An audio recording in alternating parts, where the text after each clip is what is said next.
Bien, bonsoir à tous. Merci vraiment d'être venus malgré le temps et le calendrier. Nous sommes très heureux ce soir de vous accueillir à Saint-Nom-la-Bretèche. Une fois n'est pas coutume, on a essayé d'organiser un événement en sortant un petit peu de notre cercle du Chêné. Et donc merci déjà d'être venu jusqu'à cette salle pour écouter le talentueux Marc Dancel, qui nous fait donc l'honneur de sa présence. Merci Marc pour une nouvelle conférence. Et juste avant, je voulais vous dire deux petits mots sur les AFC qui organisent cet événement. Les AFC donc, sont un réseau d'associations. Il y a plusieurs AFC dans toute la France. Nous sommes réunis au sein d'une confédération nationale des AFC. Et notre objectif est essentiellement, notre objectif est vraiment d'aller voir les politiques et de faire un petit peu de lobbying, on va dire ça comme ça, pour la famille. Nous sommes une sorte de syndicat de la famille et nous portons les valeurs de la famille basées sur la doctrine sociale de l'Église. Et donc ça c'est important pour nous qu'il y ait beaucoup d'adhérents, puisque nous sommes présents dans les UNAF, Union nationale des associations familiales, et Union départementale des associations familiales, et dans d'autres instances. Et en fait, notre poids dépend du nombre de nos adhérents. Donc, plus on a d'adhérents, plus on a de représentants dans ces instances et ces comités. Donc n'hésitez pas à adhérer en famille, et chaque voix compte, les voix de vos enfants également comptent pour la représentativité. Ensuite, on organise tout un tas d'événements. Alors l'AFC du Chêné, c'est 12 communes aux alentours du Chêné, dont Saint-Nom-la-Bretèche, Noisy-Bailly, Villepreux, j'en passe. Et nous organisons régulièrement des conférences, des rencontres entre nos membres, et des formations également sur la doctrine sociale de l'Église, sur les premiers secours, et j'en passe. Et on organise surtout des chantiers éducation. Je ne sais pas si vous connaissez, mais c'est vraiment très intéressant. C'est des mamans, on va dire, c'est souvent des mamans quand même, qui se réunissent une fois par mois sur des thèmes qui les rassemblent autour de thématiques qui rassemblent des enfants du même âge. Voilà. Et donc c'est des mamans plutôt qui ont des enfants du même âge qui seraient ensemble pour discuter et grandir ensemble sur des sujets qui les concernent, et qui travaillent sur une soirée ou une matinée environ une fois par mois. N'hésitez pas à vous renseigner pour intégrer des chantiers d'éducation à la rentrée. On en a un petit peu partout. Je voulais donc présenter Marc Dancel rapidement. Il y a eu quelques coquilles dans la publication, dans la communication. Nous en sommes désolés. On vous a présenté comme un psychiatre et médecin de l'armée, je crois, enfin, ni l'un ni l'autre. Par contre, vous êtes psychologue des familles, spécialisé dans la famille, pour les familles. Et c'est à ce titre ce soir qu'on vous a fait venir pour parler de l'adolescence. Voilà. Et donc je vous laisse la parole et merci encore. Écoutez, merci beaucoup. Vous m'entendez au fond, là, quand je parle comme ça? Bon, je vais essayer de parler sur le micro. Si ma voix baisse, avec l'âge, j'aurai tendance à fesser un peu. Vous me faites signe de me tonifier. S'il faut, je prendrai le micro. Donc effectivement, je suis psychologue clinicien, puis je suis psychiatre, comme ce que tu dis par erreur sur la fiche. Psychologue clinicien, c'est un deuxième métier pour moi. J'ai été militaire avant, effectivement. Ça fait 18 ans maintenant que je suis fait de la psychologie. Une de mes premières spécialités en psychologie, ça a été l'adolescence, justement. Je suis beaucoup intéressé à l'adolescence. Pourquoi? En fait, je voulais m'occuper de couple et de famille. Mais l'adolescence, c'est relativement simple. Quand on a compris ce qu'est l'adolescence, c'est relativement simple. Donc au départ, j'ai pris quelque chose de simple et donc je me suis spécialisé sur l'adolescence. L'adolescence, c'est quelque chose, c'est ce qu'on appelle cet âge intermédiaire entre l'enfance et l'âge adulte. Étonnamment, dans notre culture occidentale, ça a été identifié au XIXe siècle. On ne parlait pas d'adolescence avant. En revanche, dans toutes les cultures quasiment, il y a ce qu'on appelle des rites de passage. Avant le rite de passage, on est enfant, après on est considéré comme adulte. Ces rites de passage signifient bien qu'il y a une transformation psychologique qui s'est produite. Et c'est ça que je vais essayer de vous décrire, c'est cette transformation psychologique. J'ai essayé d'avoir une approche très très logique, parce que je pense que vous allez voir que l'adolescence, il y a un phénomène très logique dedans. C'est pas la peine d'expliquer à l'adolescent ce qui se passe, c'est pas son truc, lui. Lui, il vit quelque chose, il comprend pas ce qu'il vit, mais il le vit. Et la nature fait bien les choses, il va le vivre correctement la plupart du temps. Hein, en revanche, pour les parents, c'est intéressant de comprendre qu'est-ce qui se passe. Pourquoi? Parce que l'adolescence, c'est pas forcément une période de crise. Ça peut se passer très bien, l'adolescence. Mais ça peut aussi avoir des difficultés. Ce passage à état adulte, ça peut coincer à certains endroits. Et pour que ça ne coince pas, la meilleure des solutions, c'est de donner des repères à l'enfant, des valeurs en fonction desquelles il va pouvoir se déterminer lui-même et partir dans une direction. Si on ne donne pas de repères, il va être paumé. Et là, effectivement, ça risque de coincer. Mais plus on donne de repères à un enfant, plus il adhère à ces repères, mieux son adolescence va se passer. Or, nous sommes dans une culture qui a détruit toutes les valeurs, qui veut détruire toutes les valeurs, tout est relatif, rien n'est vrai, tout est... Voilà. Alors, dans ce cas-là, l'adolescent n'a plus de repères pour se construire. Et on constate effectivement qu'on a des adolescents qui traînent en longueur maintenant. À 30 ans, ils sont toujours chez leurs parents, ils ne savent pas quoi foutre, ils ne sont pas pris en main, ils n'arrivent pas à en sortir. Donc on a ce phénomène actuellement d'adolescence qui démarre presque beaucoup plus tôt, parce qu'on a une société hyper sexualisée qui fait que la puberté arrive plus tôt, et en même temps une société où ça traîne en longueur. Ils passent 15 ans d'adolescence parfois. C'est incroyable. Ça veut dire qu'on n'a pas compris ce qui se passait dans ce phénomène d'adolescence. Si on comprend bien ce qui se passe dans l'adolescence, j'ai envie de dire en 5-6 ans, l'affaire est réglée. L'affaire est réglée et correctement réglée. Voilà. Donc c'est tout ça que j'ai essayé de vous expliquer un petit peu aujourd'hui. Voilà.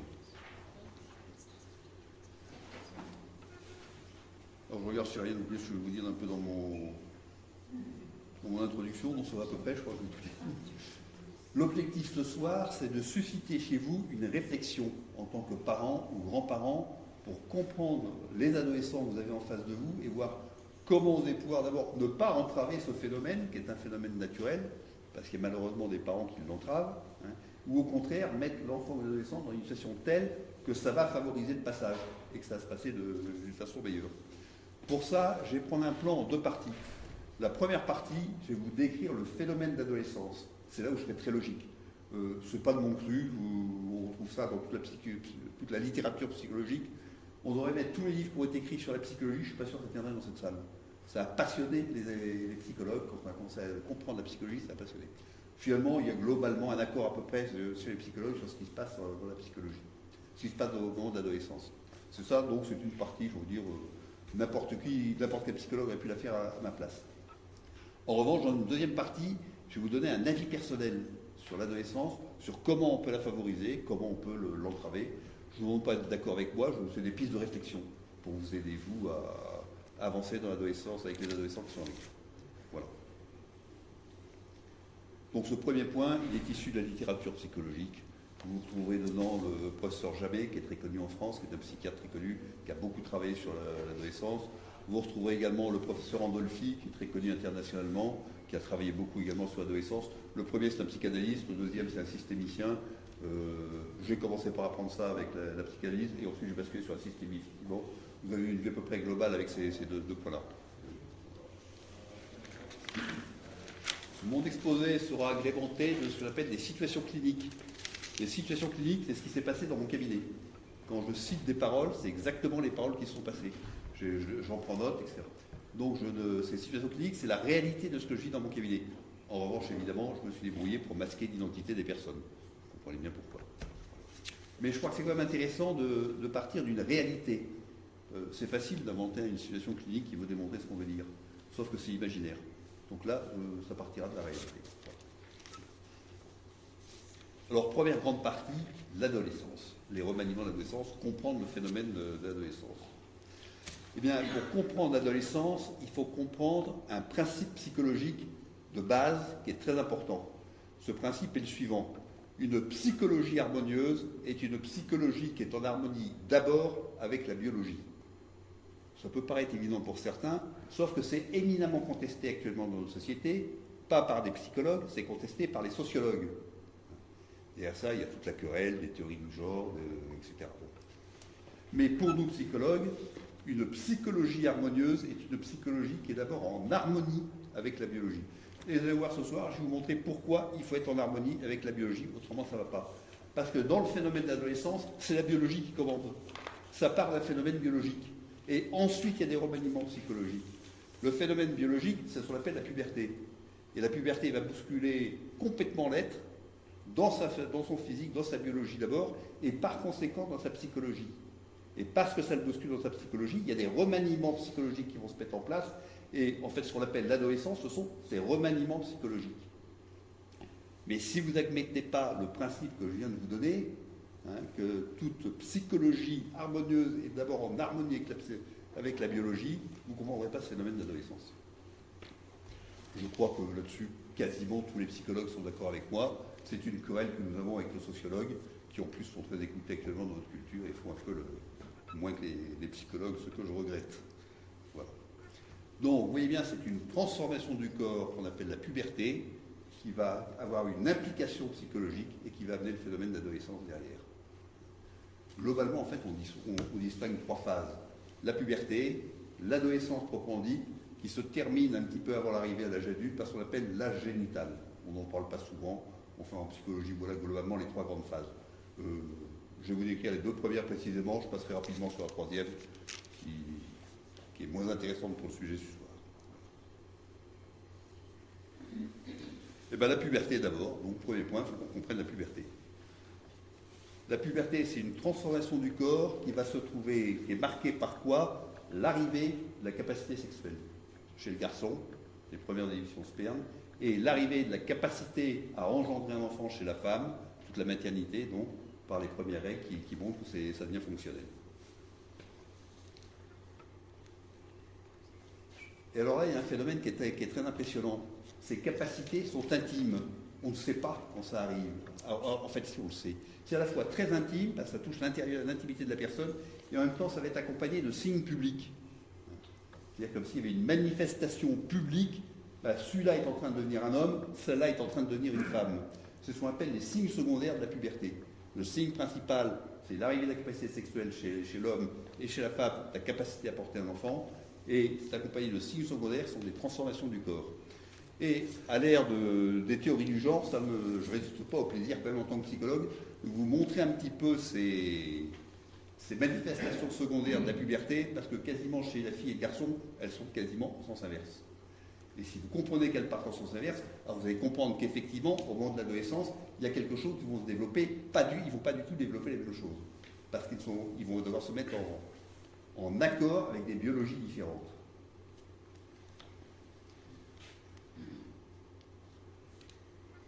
Nul d'entre nous n'a pu ignorer un jour l'arrivée de cette capacité génitale. C'est quelque chose qui est fondamental pour chacun de nous. Un beau jour, on se rend compte que oui. Et c'est là où va commencer la grande résonance psychologique. Alors les signes secondaires, bon. Eh ben, les signes secondaires, c'est quand même assez amusant.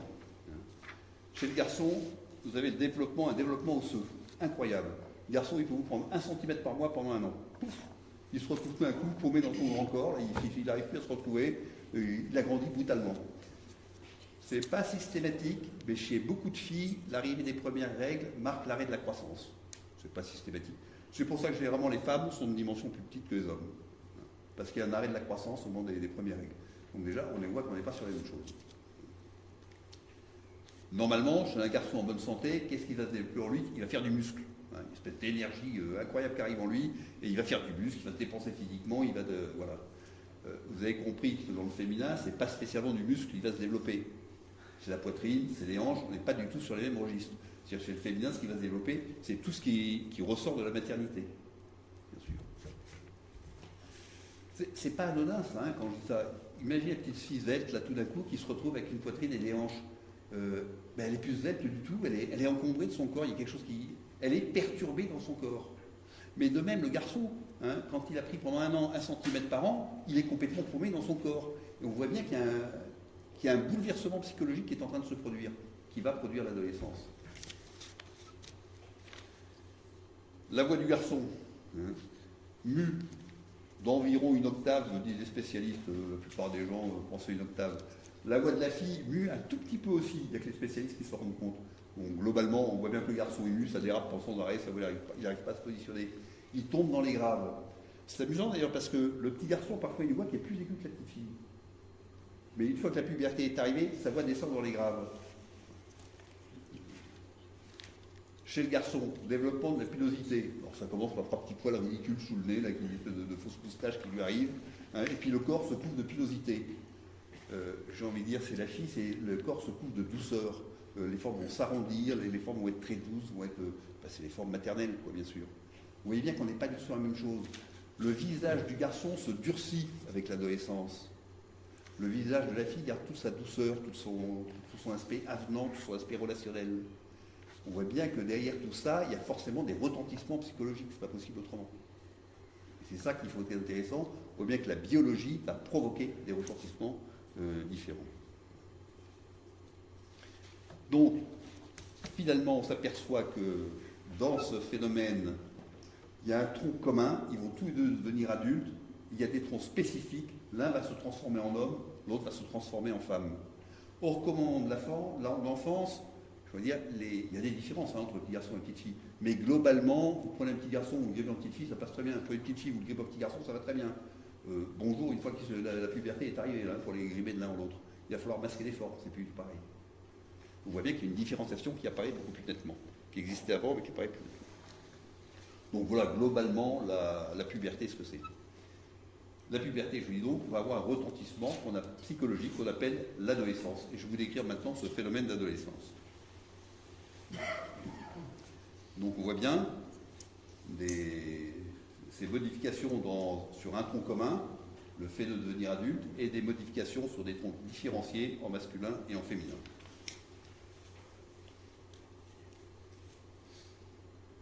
Et c'est là où vous allez comprendre pourquoi la biologie vient bousculer la psychologie.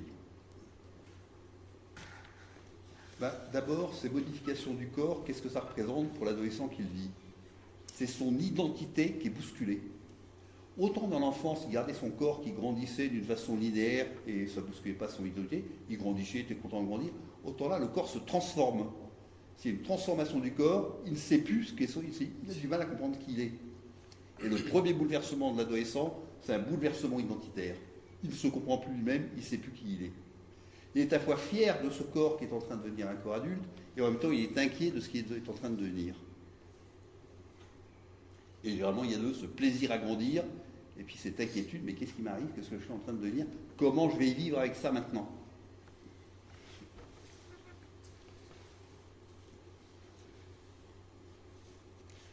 Et donc, s'il y a un bousculement de son identité, il y a donc un remaniement complet de l'identité qui a lieu à ce moment-là. C'est d'ailleurs très intéressant, ce remaniement de l'identité. Pour nous, les psychologues, c'est une période très intéressante. Ce qui a été loupé dans l'enfance, on peut toujours le reprendre au moment de l'adolescence. Il y a de tels remaniements identitaires qu'on dit que l'adolescence, c'est la deuxième chance dans la vie. L'enfant va être capable de modifier un tas de choses en lui qui ne vont pas. Et c'est intéressant pour vos parents de considérer l'adolescence de vos enfants comme la deuxième chance dans la vie.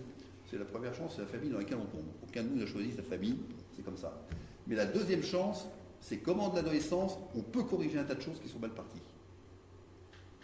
De mon point de vue, la troisième chance, c'est le mariage. Bon, mais ce n'est pas le sujet ce soir. Mais ah oui, là aussi, il y a des choses à modifier. Bon, ça ne va pas.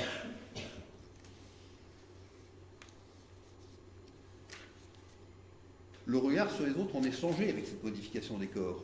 Vous savez, pour un enfant, il y a deux classes de personnes. Il y a les enfants comme lui, et puis il y a les grands, les adultes.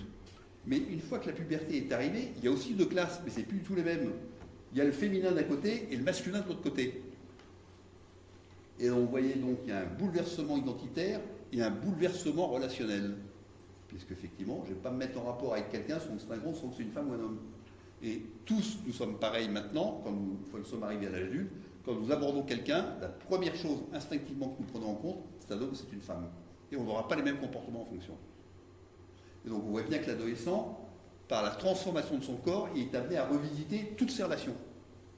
C'est hyper intéressant ce phénomène.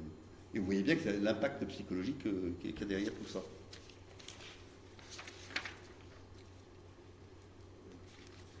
Donc remaniement identitaire, remaniement relationnel, tout ça lié à la poussée biologique. Un autre point aussi très important, intégration d'une capacité nouvelle. Ben oui, la sexualité, la capacité génitale. Et alors là, il y a un phénomène très intéressant. Je vous ai dit, c'est quelque chose d'intime. Si c'est quelque chose d'intime, la première des conséquences, c'est que c'est l'adolescent qui va le gérer. C'est lui qui va devoir gérer sa sexualité, sa capacité à être père, sa capacité à être mère. Mais ça, c'est un bouleversement énorme chez lui. Jusqu'à présent, quand il lui arrivait quelque chose, c'était les parents qui géraient. Désormais, c'est lui qui doit gérer. Il doit gérer, et quelque chose d'hyper important en plus. J'ai envie de dire, c'est la première responsabilité réelle qui arrive sur un être humain, c'est qu'est-ce que je vais faire de cette capacité nouvelle? Comment je vais tenir ça? Et puisqu'il doit tenir ça, il va donc développer en lui tout un tas d'éléments pour pouvoir assumer cette responsabilité. Et vous voyez bien comment cette poussée pubertaire, là aussi, va provoquer des bouleversements d'ordre psychologique. Vous suivez bien cette logique entre la biologie et la psychologie. Je crois que c'est le point clé pour comprendre ce qui se passe. Il y a donc une rupture là qui apparaît. Avant, c'était ses parents qui assumaient, désormais, c'est lui qui doit assumer. Et psychologiquement, c'est un point capital, ça. On voit bien qu'il est obligé de se prendre en main maintenant. Il ne peut plus il est obligé de sortir de l'assistance de ses parents, d'une certaine façon.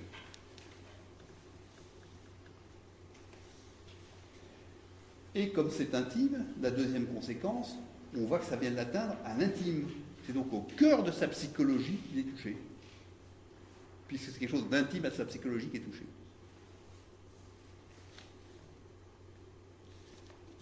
Et vous comprenez bien, et je reviens dessus après, que pour qu'il puisse assumer cette nouvelle capacité, il va falloir lui donner des repères. On ne peut pas le laisser faire comme ça. Ou on ne peut pas laisser ça aux mains de l'éducation nationale. Parce que soit l'éducation nationale reste laïque, elle ne prend parti sur rien du tout, soit elle prend parti, elle sort de sa laïcité, elle devient idéologique. Donc c'est bien les parents qui vont devoir donner des repères à l'enfant pour qu'il puisse assumer cette nouvelle capacité. Et si on ne lui donne pas, ben le pauvre vieux, on le met dans le désastre.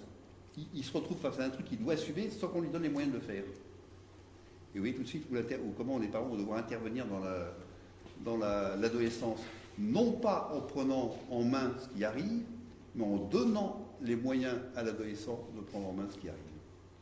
Si vous avez compris ça, vous êtes con. Et je pense que sur cette capacité génitale, on le comprend très très bien.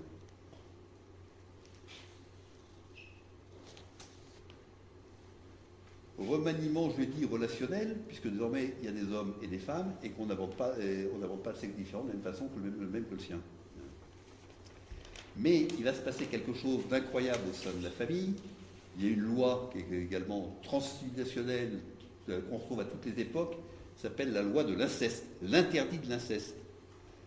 Or, désormais, il y a une capacité d'inceste qui n'existait pas avant chez l'adolescent.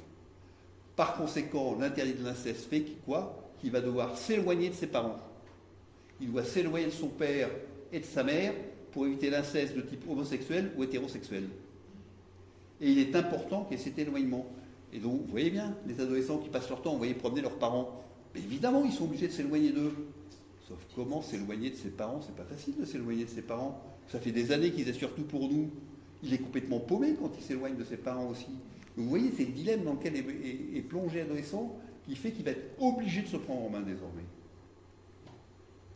L'intérêt de l'inceste, je rappelle, c'est quelque chose d'extrêmement puissant. Et spontanément d'ailleurs, on le fait. Et là encore, c'est quelque chose de puissant, mais j'ai envie de dire, il faut garder une... C'est pas un absolu non plus. On ne doit pas arrêter tous les gestes d'affection au sein de la famille parce que l'enfant est devenu pubère, ça n'a pas de sens. En revanche, c'est vrai que les grands câlins pendant 20 minutes dans le lit le matin, c'est fini. Bien évidemment. On voit bien qu'il y a quelque chose qui va se transformer. Il va devoir se tenir par lui-même et devoir se prendre en compte par lui-même là-dessus. Exemple clinique justement là-dessus. Alors les situations cliniques, je les lis parce que je ne veux pas me tromper, je dis que je fais la réalité, je la suis pas à pas. Alors c'est un garçon de 20 ans, mal dans sa peau, malgré des réussites intellectuelles. Hein. Il réussit bien, il a 20 ans, il a déjà quasiment un métier, ça tombe bien. Il éprouve des moments de mal-être incompréhensibles pour lui et pour ses parents qui sont complètement paumés face à ce garçon qui va pas bien. Quand je lui demande comment il fait pour surmonter ces moments, il m'explique que le matin au réveil, quand il ne se sent pas bien, il va faire un câlin dans le lit de ses parents. 20 ans. Imaginez ce garçon en pyjama, contre sa mère en chemise de nuit. Interdit de l'inceste. interdit de l'inceste, c'est violent l'interdit de l'inceste. Qu'est-ce qui se passe? Eh bien, il est obligé de brider en lui toute sexualité. C'est pas possible. C'est pas possible d'avoir un désir pour sa mère. Donc il bride en lui la sexualité. Et quand il vient me voir, qu'est-ce qu'il m'explique? Eh bien, il imagine deux choses dans sa vie. Il veut être prêtre. Je sais pas, je sens comme un appel à la prêtrise. D'ailleurs, c'est un prêtre qui me l'envoie, donc je ne sens pas du tout l'appel à la prêtrise chez lui, je ne comprends pas ce qui passe chez ce mec. Ben oui, si la femme n'est pas possible, ben qu'est-ce qui reste comme solution? Ben le célibat consacré, la prêtrise. Et deuxième solution, il me dit, et je ne sais pas ce qui me prend, je sens que je suis tout près de basculer dans l'homosexualité. Ben, et vous comprenez la logique du phénomène. La relation sexuelle est impossible avec la femme, donc ici il reste deux portes de sortie, célibat consacré, l'homosexualité. La thérapie a été assez simple. Hein. J'ai fait ce qu'aurait dû faire le père. J'ai envoyé promener le lit de sa mère. J'ai dit maintenant c'est fini les canins dans le lit de ta mère, c'est terminé. Tu es malade, tu fais ce que tu veux, mais je m'en fous, mais tu vas plus dans le lit de ta mère. Et c'est le papa qui aurait dû faire ça. Le papa était paumé vers son grand-fils qui allait pas bien, qui je sais pas quoi. Effectivement, c'est ce garçon qu'est-ce qu'on voit. Et on voit que le phénomène d'adolescence est bloqué, une espèce de nostalgie de l'enfance, sans arrêt, il voudrait revenir à cet âge d'or qu'était l'enfance. C'est qu'il y a un refus de devenir adulte. C'est pour ça qu'il va pas bien. Donc on voit bien que ce phénomène d'adolescence est bloqué. Mais que font les parents? Mais au lieu de l'aider, ils l'emprisonnent dans le phénomène. Ils l'empêchent de développer en lui ce qu'il doit développer. C'est fort, hein. Donc bon, ça va bien, hein, ne vous inquiétez pas, je l'ai soigné. Il court tout à fait les filles maintenant. Il n'a plus jamais été question de prêtrise, d'une homosexualité. Tout ça est entré dans l'ordre. Mais vous voyez des conséquences quand même qui peuvent être fortes.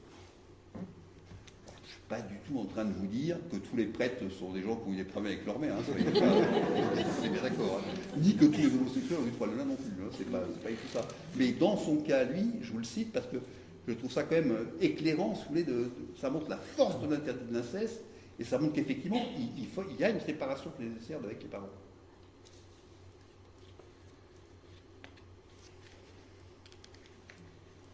Et une fois qu'on a soigné ça, eh bien, j'ai envie de dire, le processus d'adolescence a repris son cours. Et il est devenu adulte, effectivement. Il y avait ce blocage entretenu par les parents, or qui pensaient l'aider. Mais si l'enfant est obligé de s'éloigner de ses parents pour cet interdit de l'inceste, qui assurait sa vie affective avant? C'était principalement les parents. Alors là, maintenant, il se retrouve dans un vide affectif en plus. Vous voyez que c'est pas simple hein, quand même d'être ado, il s'en passe des choses, hein, c'est pas simple à gérer tout ça. Il va devoir devenir responsable d'assumer lui-même sa vie affective. Mais là encore, on voit que tout ça va dans le même sens. C'est quoi? C'est le sens de l'autonomie. Il est obligé de se prendre en main désormais, il est obligé de devenir adulte, il n'a pas le choix. On comprend que ça puisse être compliqué, on comprend que ça puisse être complexe, qu'il ait du mal à y arriver, mais on voit bien que c'est un phénomène totalement naturel, lié à des changements biologiques qui induisent donc des changements psychologiques derrière, j'ai envie de dire, tout à fait logiques avec les premiers. Et j'espère que vous suivez bien sur cette conséquence de la biologie sur la psychologie. Je crois que c'est vraiment compris encore une fois. Ben, que ça consiste en quoi l'adolescence? Ben, c'est tous ces remaniements psychologiques que je viens de vous décrire. Une adolescence réussie, c'est l'adolescent qui a réussi à se reprendre en main, à se tenir dans la vie, bref, il a réussi à devenir adulte. Et il faut 5, 6, 7, 8 ans, ça dépend, enfin pas 15 ans en tout cas, non. Généralement 5, 6 ans, ça se fait. Voilà. On peut comprendre, ça génère des crises, parce qu'on voit bien que c'est un processus qui est assez complexe, hein, il est bien chamboulé, notre ado, hein, mais on peut comprendre aussi que ça se passe bien. C'est pas nécessairement une crise. Il n'y a pas nécessité de faire sa crise d'ado. Les gens qui font leur crise d'ado à 30 ans, c'est des gens qui n'ont pas eu d'adolescence, en revanche. Les phénomènes n'ont pas eu lieu. Mais les phénomènes peuvent se passer très, très simplement, très tranquillement. Je ne sais pas jusqu'à quelle heure j'ai, là, On vous laisse dérouler, après on fera des questions. Maintenant, si vous me laissez faire, à 2h du matin, on y est encore, là. Hein. Dire une heure. Une heure encore à peu près, là. Avec les questions. Troisième étape, j'ai dit donc la puberté, l'adolescence, ce qu'on appelle la génitalité. La génitalité, je vous le décris très rapidement, c'est les derniers strates de l'acquisition de l'âge adulte. Ça, par contre, ça peut traîner un peu plus sur longueur. Il m'arrive, j'ai même vu une brave grand-mère de 53 ans pour qui c'était toujours pas produit. Hein, mais c'est quand même important d'en avoir conscience pour savoir qu'est-ce qu'il faut développer là. Il y a 3 grandes composantes là-dedans. Il y a d'abord l'altérité et son corollaire, ce que j'appelle l'ambivalence. L'altérité, c'est le sens de l'autre. Notre vie humaine est une vie de relation. Si on veut se mettre en relation, il faut avoir le sens de l'autre, comme étant différent de nous, avec une pensée différente, des ressentis différents, et que tout ça est respectable. Spectacle que nous donne absolument pas notre culture actuelle, où le premier qui n'est pas aligné dans la pensée de l'autre se fait dégommer tout de suite. Et on voit bien qu'on a là-dessus, on a une culture qui ne favorise pas ce phénomène d'adolescence, où au contraire, on doit accepter la différence. Et pour ça, vous voyez tout de suite, il va falloir que les parents acceptent que l'adolescent, il ait des opinions différentes, il ait des ressentis différents. Parce qu'on se veut à tout prix de l'aligner sur ce que ressentent et pensent les parents, il ne va jamais acquérir l'altérité. Il faut accepter l'altérité avec lui aussi. On voit très bien donc, là, comment les parents vont pouvoir aider ou au contraire bloquer l'adolescence. Ça ne veut pas dire qu'on va tout accepter de lui. Il y a quand même une autorité parentale qui continue à s'exercer pendant l'adolescence. Mais il va falloir accepter qu'il ait des opinions, qu'il ait des ressentis. Mais d'ailleurs, j'ai envie de dire, ce n'est pas propre à l'adolescent. Même un enfant de 5 ans, il faut accepter qu'il ait sa propre pensée et ses propres ressentis. Ça ne veut pas dire qu'on suit ce qu'il pense, ce qu'il ressent, c'est-à-dire qu'on le prend en compte, c'est pas pareil. Donc, voilà, l'altérité. L'ambivalence, c'est ce sens du paradoxe humain. Paradoxe humain, dans la mesure où nous avons tous des qualités magnifiques, puis en même temps des défauts lamentables en nous. Nous faisons tous des choses extraordinaires, très belles, tous à notre actif de très belles choses, et puis en même temps on se trimballe quelques vilains boulets qu'on aimerait mieux que personne ne connaisse. C'est ça l'ambivalence, c'est ce sens du paradoxe humain. Pour nous les chrétiens, on peut le dire de la façon suivante. Nous sommes tous appelés à la sainteté, on va tous au point des pécheurs. C'est incroyable ce truc. Ce sens du paradoxe humain. Il n'y a personne n'est complètement bon ni complètement mauvais. On n'est pas un entre-deux, on est un mélange des deux. Et c'est ça l'ambivalence.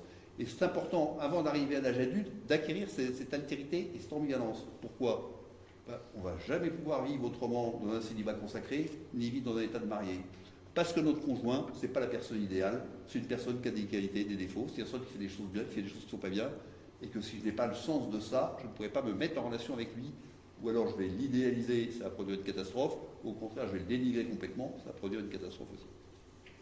Donc vous voyez que c'est des qualités indispensables à l'âge adulte. Bon, je ne les développe pas plus parce que je n'ai pas tout à fait le temps, mais c'est quand même intéressant d'avoir le sens. Surtout, quand on veut qu'un enfant acquiert quelque chose, il faut lui montrer l'exemple.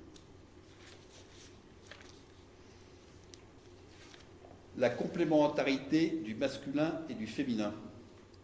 C'est un récit qui est incroyable, là, c'est le récit de la Genèse, le deuxième récit de la Genèse.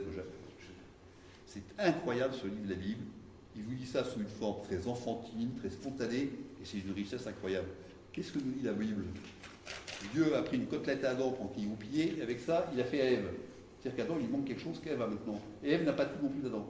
Ils sont de la même nature, même chose, mais j'ai envie de dire, la complétude humaine, c'est l'homme et la femme ensemble. C'est ce qu'on appelle le sens de la complémentarité du masculin et du féminin. C'est très beau intellectuellement, la complémentarité du masculin et du féminin. Par contre, la vie au quotidien, ça c'est autre chose. Moi, je reçois 80% de coups dans mon cabinet, je peux vous dire que il y a franchement qu'on dit, c'est pas si simple que ça.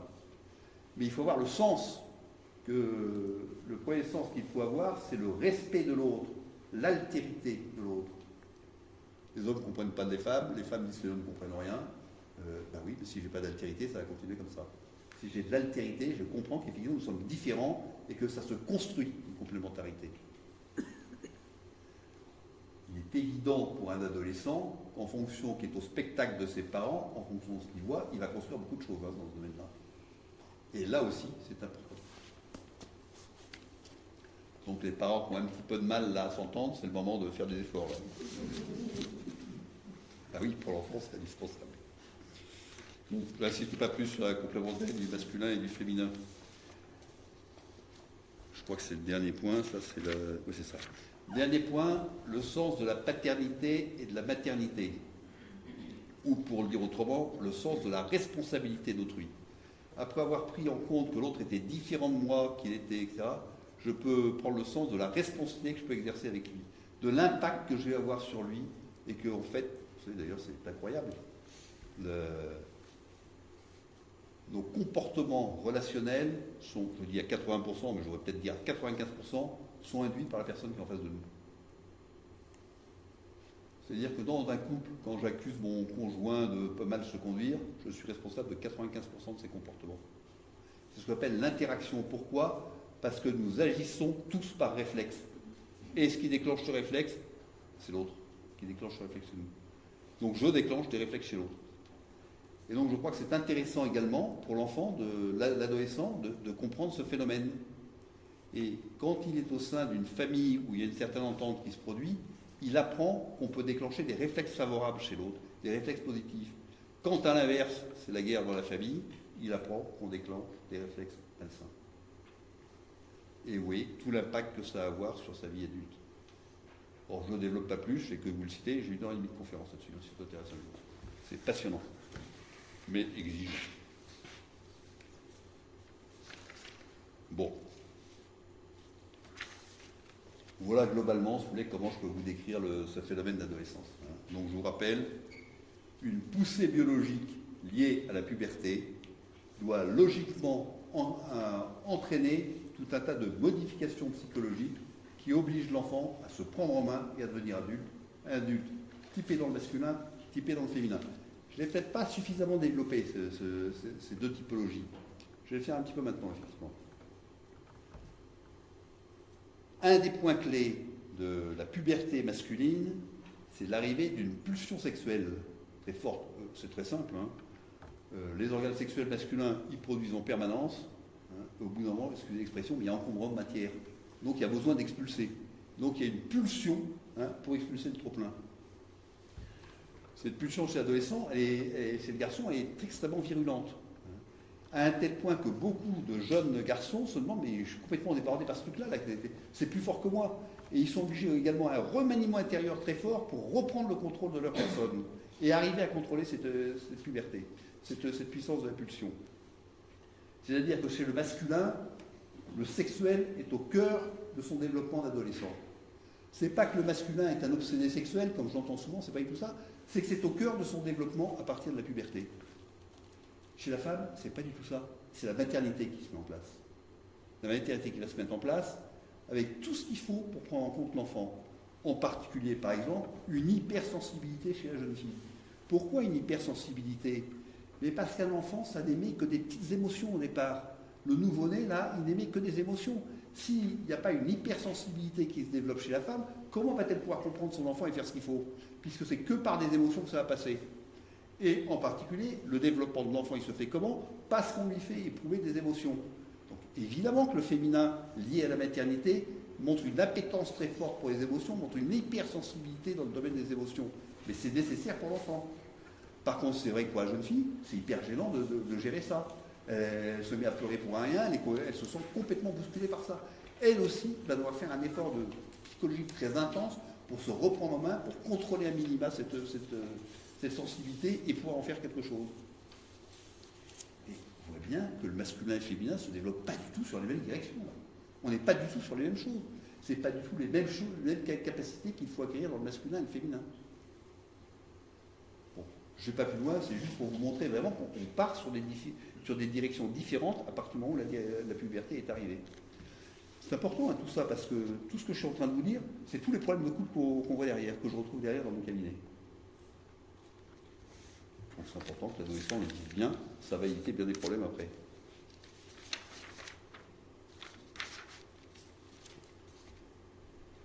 Deuxième grande partie maintenant, où je vais vous donner un peu mon avis personnel sur la façon dont, pour moi, doit se dérouler correctement une adolescence. Or, je ne vous demande pas du tout d'être d'accord avec moi, je vous demande de prendre ça comme des points de réflexion. C'est des points de réflexion parce que j'ai beaucoup réfléchi. Je vous dis, ma première spécialité, ça a été l'adolescence. Et puis, je suis quand même père de 8 enfants, ça m'a fait travailler, je fais un certain nombre de conneries d'ailleurs, mais enfin bon, j'ai de l'expérience un peu là-dedans, si vous voulez. Et puis, voilà. Et puis, c'est bon, mes études de psychologie, ce que je vois dans mon cabinet, m'ont amené aussi une certaine expérience. Donc, je ne vous demande pas d'être d'accord avec moi, je vous demande ça comme des points de réflexion. Ne pas envoyer prendre ça directement si ça ne vous convient pas, mais d'y réfléchir. Alors, tout d'abord, 2 remarques. Aucun de nous n'a décidé de devenir adolescent. C'est un truc qui nous est arrivé naturellement, c'est la poussée pubertaire, c'est lié à l'âge, ça arrive. Donc on ne décide pas de devenir adolescent. Et deuxième point, généralement, l'adolescent ne comprend rien à ce qui lui arrive. C'est pas la peine de lui expliquer tout ce que je lui ai dit dans la première partie. Il va dire, les parents ne comprennent vraiment rien, c'est pas ça. Lui, il vit un truc, il ne sait pas ce qu'il vit, mais faites confiance à la nature. Ça va bien se passer. Ça va bien se passer parce que là, si vous avez suivi l'enchaînement logique que je vous ai dit, vous voyez, il est obligé de devenir adulte, il n'a pas le choix, il va falloir qu'il y arrive. Et puis, on en est tous sortis de l'adolescence, ça vous est arrivé à tous. On voit bien qu'on en est sortis aussi. Si c'est donc un processus naturel qui se déroule par lui-même, je vous propose 3 orientations pour vous les parents. D'abord, ce n'est pas un processus dont vous êtes responsable, puisque c'est la nature qui le déclenche. Ce n'est pas à vous de déclencher l'adolescence de vos parents, de vos enfants. Ce n'est pas non plus de s'en inquiéter ou de s'angoisser. Ah, mon Dieu, il va devenir ado, comment ça va se passer? Déjà, il n'est pas facile maintenant. Non, laissez tomber tout ça. Ne vous inquiétez pas, il va faire comme vous, il va s'en sortir sur l'adolescence. Ne vous angoissez pas de l'adolescence de votre enfant, parce que si vous vous angoissez de l'adolescence de votre enfant, lui va s'angoisser de la sienne. Alors là, bonjour les dégâts là. Vous vivez ça tranquillement, ça sera peut-être un peu houleux, mais ne vous inquiétez pas, tous les parents ont survécu, vous survivrez aussi. C'est important ce point. Vous n'imaginez pas le nombre de parents qui disent oh, alors là, il n'a que 11 ans, mais je n'ose pas imaginer ce que ça va être dans 2 ans. Non, ne vous inquiétez pas, ça va bien se passer. Il faut tenir le coup, c'est vrai, des parents d'ados, ça doit tenir le coup. Enfin, on est tous passés. Voilà. Deuxième conséquence, si c'est un phénomène naturel, c'est pas à vous de gérer l'adolescence de votre enfant, c'est à lui de le faire. Parce que si vous voulez gérer son adolescence, qu'est-ce que vous faites? Vous le maintenez dans l'enfance. Il faut le laisser faire. Il faut le laisser acquérir cette autonomie, cette prise en main de lui-même. Il ne faut surtout pas entraver cette prise en main de lui-même.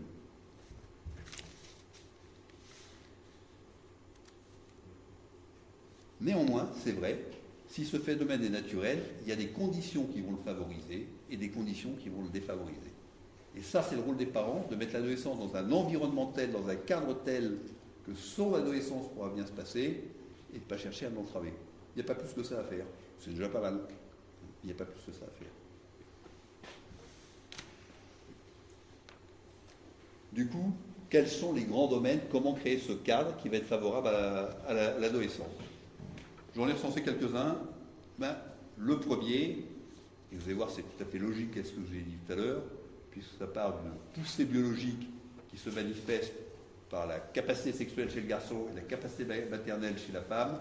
Le premier point, ça va être d'expliquer ce que c'est que tout ça. Et donc, comme la capacité sexuelle et la capacité maternelle n'ont de sens que dans le cadre de l'amour, en fait, c'est l'amour qu'il va falloir expliquer aux enfants. Qu'est-ce que c'est que l'amour humain? Et là, il va falloir leur donner des repères, effectivement. Et là, effectivement, il faut être clair, il faut être ferme. J'ai envie de dire, il ne faut pas avoir peur d'être exigeant. Dire, voilà, c'est ça. Et si toi, tu veux aimer correctement, il faut que tu passes par là, autrement, ça ne se passera pas bien. Et n'ayez pas peur de l'exigence. L'adolescence, c'est l'âge de l'absolu. Ils acceptent très bien l'exigence. D'ailleurs, ils le savent très bien. Ils ne sont pas capables d'aborder la vie. Ils comprennent que ça va être exigeant d'aborder la vie. Donc, ils attendent même qu'on soit exigeant avec eux, d'une certaine façon. Et sur cette exigence, encore une fois, les parents d'adolescents, ça doit tenir le coup. En revanche, c'est l'ado lui-même qui va gérer les choses. Mais nous, on va lui préparer le terrain en lui montrant les repères, en lui montrant les orientations, en lui permettant de comprendre ce qu'est l'amour.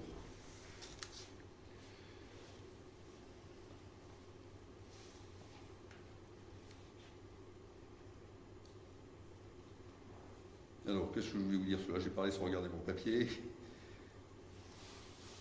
C'est ça. Donc, une première chose, ça va être de permettre à l'adolescent de donner un sens à toutes ces questions sexuelles et génitales. Que cela puisse s'inscrire dans sa vie comme quelque chose qui a du sens. Comme quelque chose. Et donc, on voit bien que là, il faut des valeurs, il faut des repères, ça, il faut le transmettre. Je vous rappelle que la sexualité n'a pas de raison d'être en elle-même. Elle n'a de raison d'être que par rapport à l'amour. Autrement, ça ne signifie rien du tout. Donc, c'est important, c'est bien une éducation à l'amour qu'il faut faire. D'ailleurs, vous le savez certainement, mais il y a énormément d'organismes maintenant qui aident les parents à faire ça. En revanche, pour moi, c'est important que ce soit les parents. Je vais vous dire après pourquoi.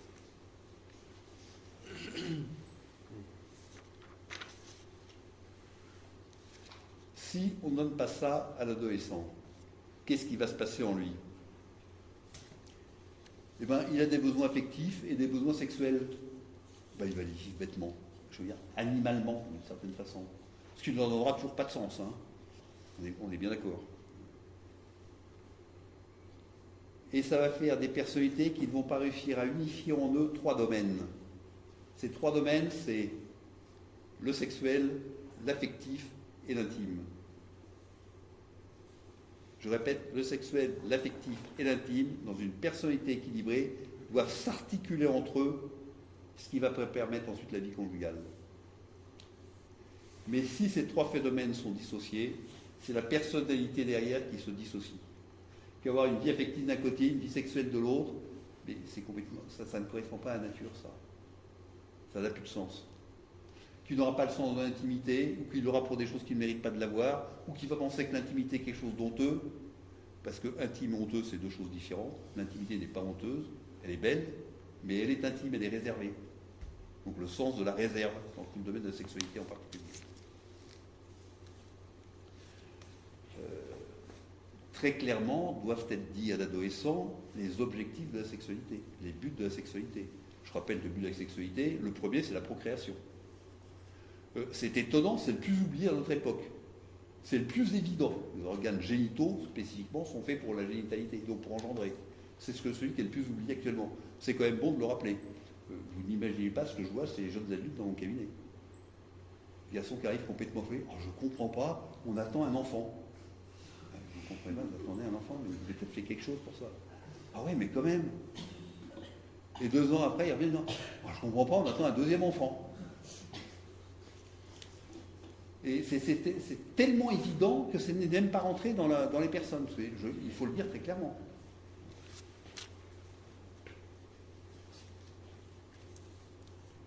Le 2e but de la sexualité, c'est l'union des personnes. Ça crée du lien, la sexualité. Et c'est un lien naturel qui se crée, mais c'est pour ça qu'il ne faut pas user cette capacité de créer du lien n'importe où. Parce qu'au bout d'un moment, elle s'use. Si elle est réservée pour la vie conjugale, elle va produire un lien très fort au sein de la vie conjugale, si c'est bien vécu. Mais si c'est utilisé n'importe où sur des phénomènes uniquement temporaires avant, ben, le phénomène s'est cassé, s'est abîmé, elle ne crée plus de lien. Et du coup, elle n'a plus de sens. Au moins, ces 2 objectifs doivent être rappelés. Il y en a un 3e, mais je le passe tout ce soir. Donc, si l'enfant ne reçoit pas une éducation sexuelle, une véritable éducation sexuelle, il va partir n'importe où. Situation clinique là-dessus. Une jeune fille de 20 ans qui a une vie affective et sexuelle complètement désordonnée, qui vient me voir à moitié en dépression, ça ne va pas du tout, je ne sais pas ce qui ne va pas, etc. Bref. Quand je lui demande à quoi correspond son activité sexuelle, elle me répond. Écoutez, un moment de convivialité et de partage. Il n'est même pas question d'amour. Un moment de convivialité et de partage. À la limite, on joue au bridge, ça serait pareil.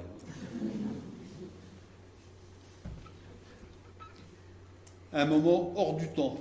Sous-entendu, dans mes difficultés, c'est comme une pause. Ça fait du bien. Je pense à autre chose. C'est pas du tout le but de la sexualité, ça. Ça me fait faire du sport parce que depuis 2 ans, j'en fais plus beaucoup. C'est effarant quand on y pense. Quand même, c'est un plaisir, un agrément. C'est tout. Et ce qu'il y a d'incroyable chez cette jeune fille, quand j'interroge un peu ce qui s'est passé, où elle a été éduquée, etc., elle a été éduquée chez des religieuses. Je connais ces religieuses, il y a un cours d'éducation sexuelle affective qui est très bien fait. Et quand je commence à lui ressortir tout ça, ah ouais, ça lui revient tout à fait. Intellectuellement, elle le connaît. Je peux lui dire, c'est comme le théorème de Pythagore, on l'a tous étudié. Enfin, ça ne sert pas au quotidien. Mais quand même, si je vous rappelle le carré de l'hypoténuse, etc., ouais, ça commence à me revenir aussi. C'est un peu pareil sous une connaissance intellectuelle, l'ivresse, qui ne sert à rien. Pourquoi ça ne sert à rien, c'est cette jeune fille? Or, c'est quand même une donnée fondamentale de la vie.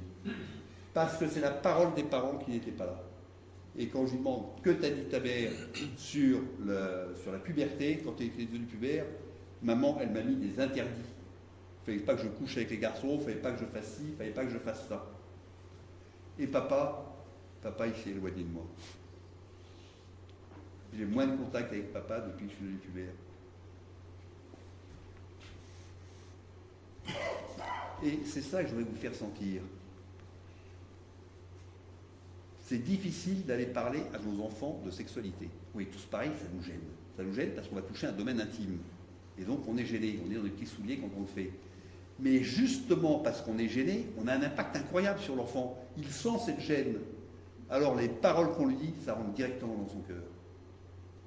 Et c'est cette gêne des parents qui est un atout parce que ce qu'on va dire, ça rentre dans son cœur.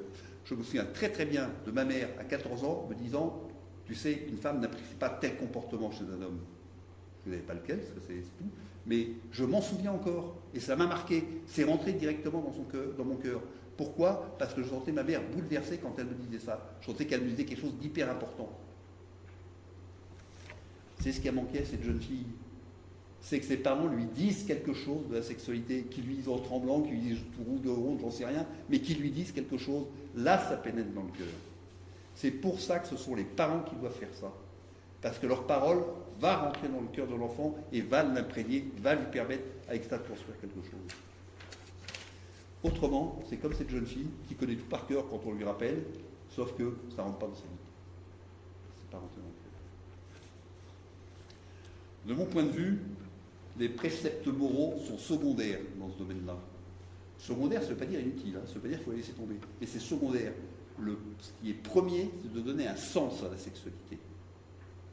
Quand on a donné un sens, effectivement, il y a des garde-fous, il y a des interdits, parce qu'on ne peut pas faire n'importe quoi, autrement ça n'a plus de sens. Mais les préceptes moraux en tant que tels n'ont pas de justification. Ils n'ont de justification que par rapport au sens de la sexualité. Et c'est dans ce sens-là qu'il faut le donner aux enfants.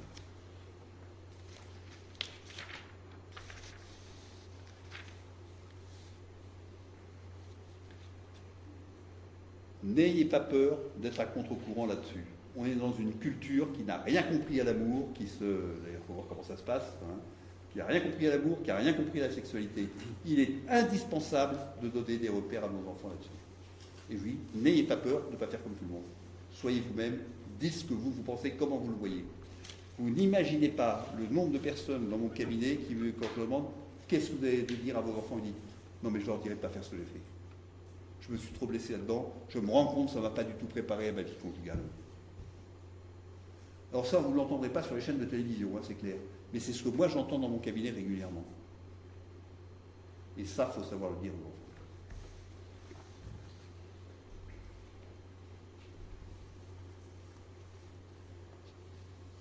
Évidemment, comptez pas sur l'éducation nationale pour faire le boulot, je pense qu'on est d'accord là-dessus.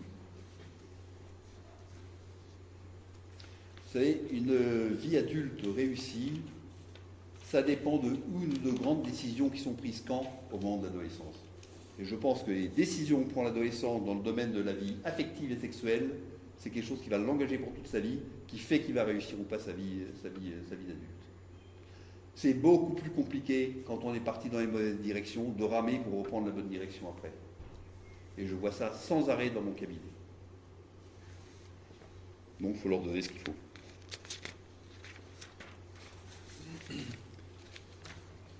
Premier point, donc c'était toute cette éducation à l'amour, vous avez compris ce que je veux vous dire, je ferme le sujet. Deuxième grand point, puisque l'adolescent va devoir se prendre en main par lui-même, qui va lui dicter sa conduite ? Il faut que ce soit son intelligence, il faut qu'il ait des idées sur la façon dont il va se conduire dans la vie. Mais là aussi, il faut lui donner des repères, il faut lui donner des orientations. Vous savez, il y a une dizaine de grandes questions que tout être humain doit se poser normalement. Dieu existe-t-il ? Qu'est-ce que l'âme humaine ? Qu'est-ce que l'amour ? Qu'est-ce que la liberté ? Enfin, une dizaine de questions comme ça, un petit peu universelles. Vous n'imaginez pas la soif des adolescents sur ces questions-là. Pendant 17 ans, j'ai fait des groupes d'adolescents. 1 heure par semaine, ils venaient. Qu'il y ait des examens ou pas, 1 heure par semaine, ils venaient toutes les semaines. Ils n'ont pas lâché pour étudier toutes ces questions-là. Parce qu'ils savent que c'est avec ça qu'ils vont construire leur propre vie. S'il fallait noter les adolescents, je leur donnerais un 18 sur 20 là-dessus. Ils ont une appétence pour comprendre la vie, on leur donne des repères qui est incroyable. S'il fallait noter les parents, je préfère pas vous le dire. Non mais c'est important cette question-là. Cette formation de l'intelligence de nos enfants. Comment aborde-t-on la vie ? Qu'est-ce que la vie ? Comment aborde-t-on tout ça ? C'est beaucoup plus simple de partir dans les bonnes directions quand on est ado.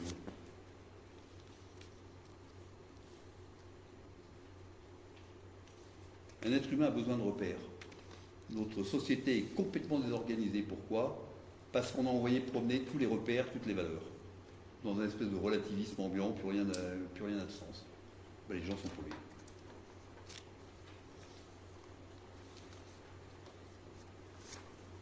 Troisième grand point, l'établissement de... Non, j'ai un autre point avant. Pardon, excusez-moi. Troisième grand point, le couple liberté-autorité. L'enfant, il est sous l'autorité de ses parents. L'adulte, à partir de 20 ans, c'est fini, il n'y a plus d'autorité des parents. Je veux dire, toute la croissance de l'enfant, l'autorité va s'écarter. Mais à l'âge adulte, elle doit avoir disparu. Elle doit avoir disparu parce que l'enfant doit être capable de se prendre en main par lui-même, il est devenu adulte. La mesure de l'autorité parentale, qu'est-ce que c'est? C'est la liberté de l'enfant. Je prends un exemple. Le nouveau-né qui vient de naître, degré de liberté, 0. La liberté est en germe, elle n'est pas développée chez lui. Il est totalement dépendant, il est incapable de quoi par lui-même. Moyennant quoi, l'autorité la plus absolue qui s'exerce sur un être humain, c'est celle de la maman sur le nouveau-né. Elle régit tout dans sa vie pour le bien de l'enfant. C'est très bien comme ça. À 20 ans, c'est fini. Et éduquer un enfant, c'est la transition d'une autorité absolue à plus d'autorité. Parce qu'il est capable de s'être pris en main par lui-même. Et à l'adolescence, c'est très important. La mesure de l'autorité parentale, c'est la liberté de l'enfant. Ce qu'il est capable de faire par lui-même, il faut qu'il le fasse par lui-même. Ce qu'il est incapable de faire par lui-même, il faut que ce soit les parents qui le fassent. Exemple. Les parents d'une fille de 16 ans et d'une fille de 14 ans, ils ont offert des téléphones portables à leur fille et leur ont dit à 22h, les téléphones sont éteints. Ils regardent les téléphones, ça tchatche avec les copines jusqu'à 3h du matin. Ils viennent nous voir catastrophés, on n'aurait jamais offert de téléphone, qu'est-ce qu'on fait maintenant, etc. Je leur dis c'est très simple. Manifestement, vos filles n'ont pas la liberté suffisante pour se tenir dans ce domaine-là. Par conséquent, c'est votre autorité de parent qui doit le faire maintenant. Et si c'est le cas, qu'est-ce que vous allez faire? Vous allez programmer les téléphones pour qu'à 10h, ils s'éteignent tout seuls. Il y a des petits problèmes seuls. Vous n'imaginez pas, ça fait la révolution avec nos filles, enfin c'est pas possible. Je dis si, faites-le. Il y avait la fois sur lui, oh, c'est incroyable. Alors là, elles n'ont pas moufté. On leur a dit, on fait ça, elles n'ont pas dit un mot.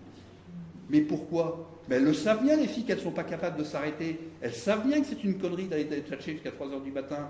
Quand les parents leur mettent un système pour que ça s'arrête, mais c'est un soulagement pour elles.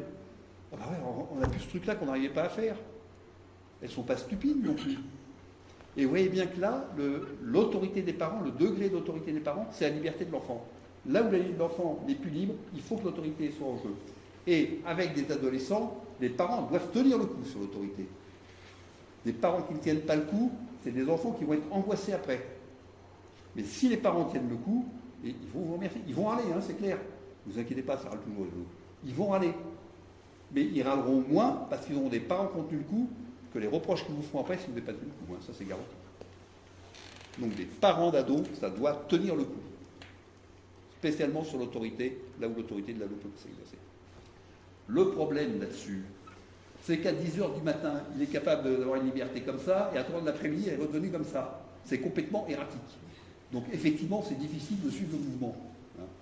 Voilà, on essaie de s'adapter au mieux. On dit, ben non, là, je ne sais pas le moment que tu fasses ça. Non, je crois que ça ne va pas du tout, et tu ne le feras pas. Et je tiendrai le coup. Et là, ben oui, d'accord, vas-y, fais-le. Fais-le toi-même, c'est bien. Mais à chaque fois que l'enfant peut le faire par lui-même, il faut qu'il le fasse par lui-même. Là, il se prend en main. Et là, effectivement, il conquiert sa liberté.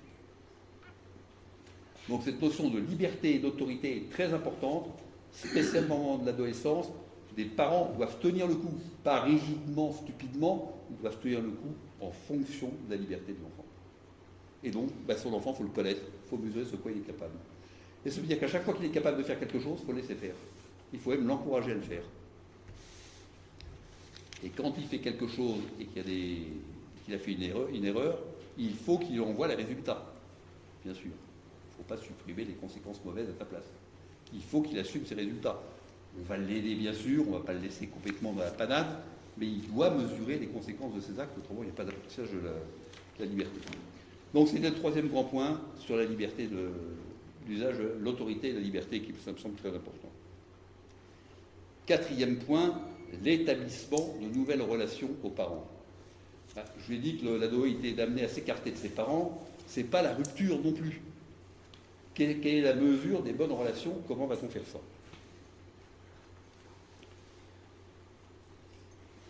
L'objectif pour le futur adulte, c'est d'arriver à mettre en place une relation d'adulte à adulte. Puisqu'il doit devenir adulte, ça va être une relation entre deux adultes. Je suis en train de vous dire finalement, la relation d'un enfant adulte est de même niveau que celle des parents. C'est vrai dans un sens, dans un autre non. C'est vrai qu'il y a un décalage de génération, qui fait que ce n'est pas totalement symétrique. Puis il y a un lien de parenté qui finalement n'est pas symétrique non plus. Il y a un qui reste enfant et parent. Mais globalement, il y a aussi quelque chose de totalement symétrique. C'est deux adultes qui discutent ensemble. C'est pour ça que c'est très important de prendre en compte l'opinion de ses enfants. Et de ne pas les bousculer parce qu'ils ont une opinion qui n'est pas la même que la nôtre. La prendre en compte, de voir ce qu'il y a d'intelligent dans leur opinion, etc. Et peut-être de l'amener à évoluer après. Et là, effectivement, on est dans une discussion très intéressante entre ados et parents parce qu'on se met au même niveau. J'ai presque envie de dire que c'est le parent qui va descendre d'abord au niveau de l'ado. Et ensuite, l'ado va pouvoir monter au sien. Avec un paradoxe quand même, là, auquel il faut faire attention. Imaginez un père qui dit à son fils, alors maintenant, soit adulte, soit le fils lui obéit, il reste dans l'enfance, puisqu'il doit sortir de l'obéissance, il doit se prendre en main lui-même. Donc s'il obéit, il reste dans l'enfance, soit le fils désobéit, il reste dans l'enfance aussi. Et ce paradoxe est intéressant. L'injonction parentale, soit adulte, porte sa propre contradiction. Pourquoi?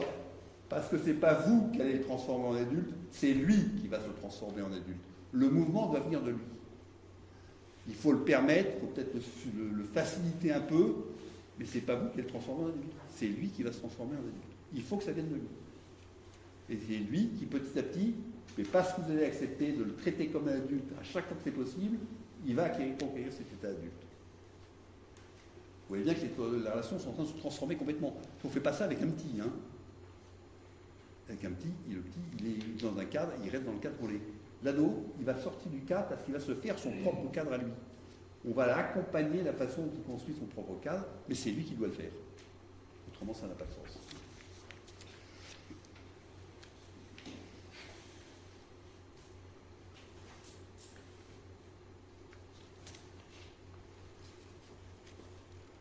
Je vous ai dit, il y a un éloignement de l'ado de ses parents. Or, c'était les parents qui assuraient la vie affective de l'ado. Donc l'ado, il est en crise affective. Parce qu'il va falloir qu'il assume lui-même sa propre vie affective. Et ça aussi, ça doit être accompagné, mais sans se substituer à lui. Pourquoi? Ce manque d'affection est structurant. Alors, c'est un truc qui est incroyable. En psychologie, le manque est structurant. Mais c'est vrai. Quand il nous manque quelque chose, c'est obligé de structurer quelque chose en nous pour pallier à ce manque. Et le fait que l'adolescent ressente un manque affectif, un besoin affectif, va l'obliger à structurer quelque chose en lui. Et qu'est-ce qui va structurer? De nouvelles relations sociales. D'ailleurs, ça se passe naturellement assez bien. Qu'est-ce qui se passe au début de l'adolescence? Les garçons se regroupent entre eux. Je ne sais pas ce qu'ils font, ils font leur truc entre eux. Et les filles se regroupent entre elles. Et une fois que chacun s'est un peu plus établi dans le masculin et le féminin, dans un deuxième temps, vers la fin de l'adolescence, là, ils ont envie de se retrouver. Et on voit bien qu'ils sont en train de créer de nouvelles relations. Et nous avons tous vécu ça. Les amitiés que nous avons connues dans l'adolescence sont pour la plupart d'entre nous des amitiés durables. Ces amitiés très fortes, justement, parce qu'il y avait un manque affectif très fort, donc on a énormément investi ces amitiés. Et on voit bien que ça a été structurant pour nous, ce qui nous a permis de nous éloigner de nos parents et de nous créer notre propre vie sans nos parents. Ça ne veut pas dire non plus qu'il ne va plus y avoir d'affection entre les parents et les enfants. Il y a un équilibre à trouver. Mais c'est l'enfant qui devient responsable de sa vie affective, donc il est normal qu'il s'éloigne de ses parents, qu'il aille chercher des amis, qu'il aille faire ça ailleurs. Et il faut accompagner ce mouvement, bien évidemment.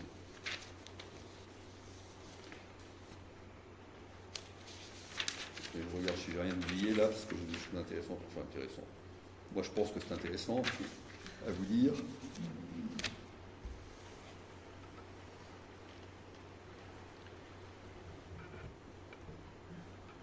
Il y a un problème particulier là, dans cette façon de s'éloigner de ses parents.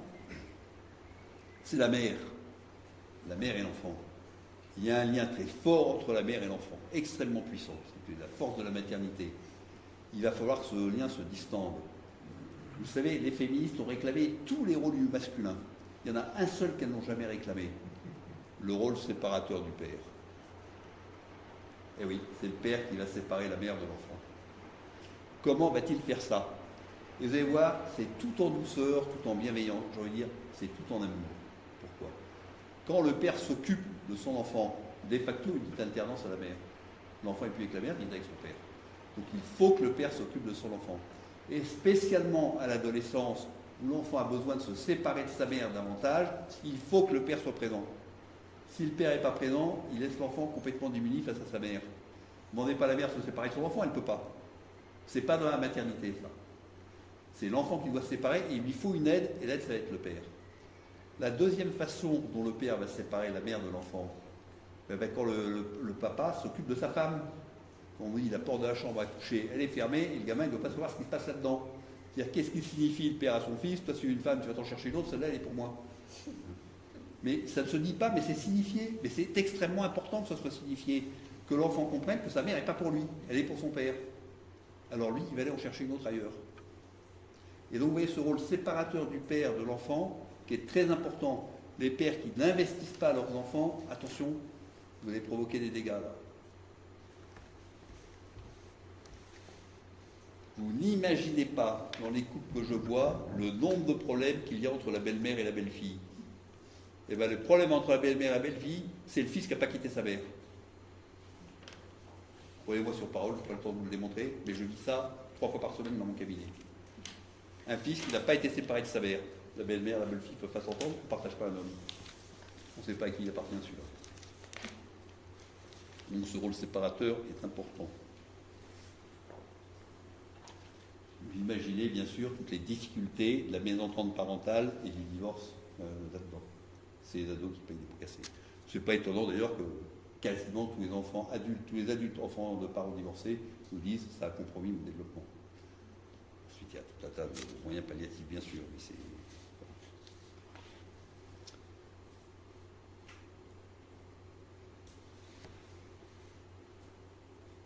L'adolescent va devoir faire encore autre chose dans cette séparation de ses parents.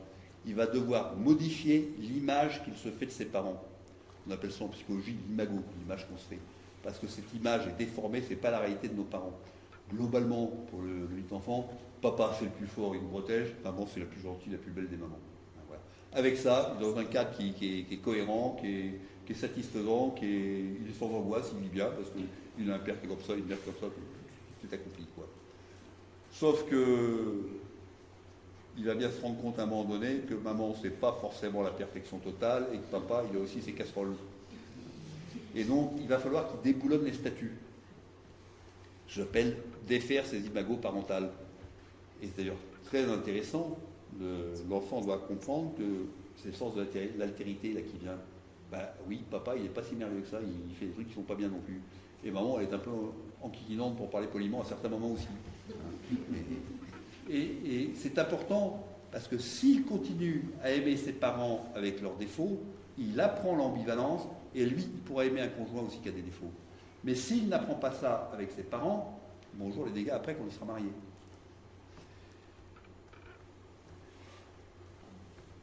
J'ai oublié ce que je voulais dire. Dommage, j'y tenais à mon idée. C'était intéressant. Bon, ça me reviendra peut-être après.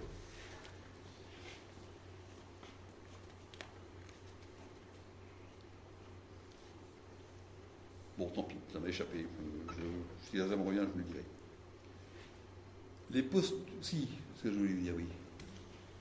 C'est très flatteur pour un papa. Moi, j'avais 7 filles. Un papa, de voir mes filles qui me considéraient comme un demi-dieu en permanence. Je trouvais ça très beau. C'était vraiment génial. Il faut accepter qu'il déboulonne les statuts. Il faut accepter un jour qu'il nous reproche ce que l'on est. C'est pas une colère malsaine. C'est qu'ils sont en train d'intérioriser en eux, papa et maman, ce n'est pas des êtres parfaits. Et après, il va apprendre à les aimer tels qu'ils sont. Donc il faut accepter qu'ils nous balancent nos défauts à la figure. Et même savoir les reconnaître devant... Bah oui, t'as raison, c'est vrai. Ça, j'ai du mal avec ça.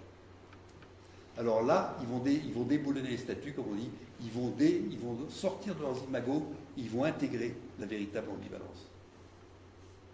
Mais il faut accepter de le faire. Il faut que les parents acceptent de le faire, bien sûr. Voilà ce que je voulais vous dire. Dans ce rapport entre l'ado et ses parents, la posture de la mère et du père ne sont pas les mêmes exactement. La mère a toujours été présente auprès de son enfant, elle a toujours été là pour le border, faire tout ce qu'il fallait. C'est-à-dire que la posture de la mère, elle est en permanence encourageante. Et c'est très bien qu'une maman soit encourageante, qu'elle félicite son ado quand il fait des choses bien, quand il commence à se prendre en main, quand il commence à devenir un adulte. Le père, c'est différent, il est généralement un petit peu plus à distance, et le père, c'est une figure d'objectivité. Si le papa le dit, c'est que c'est vrai.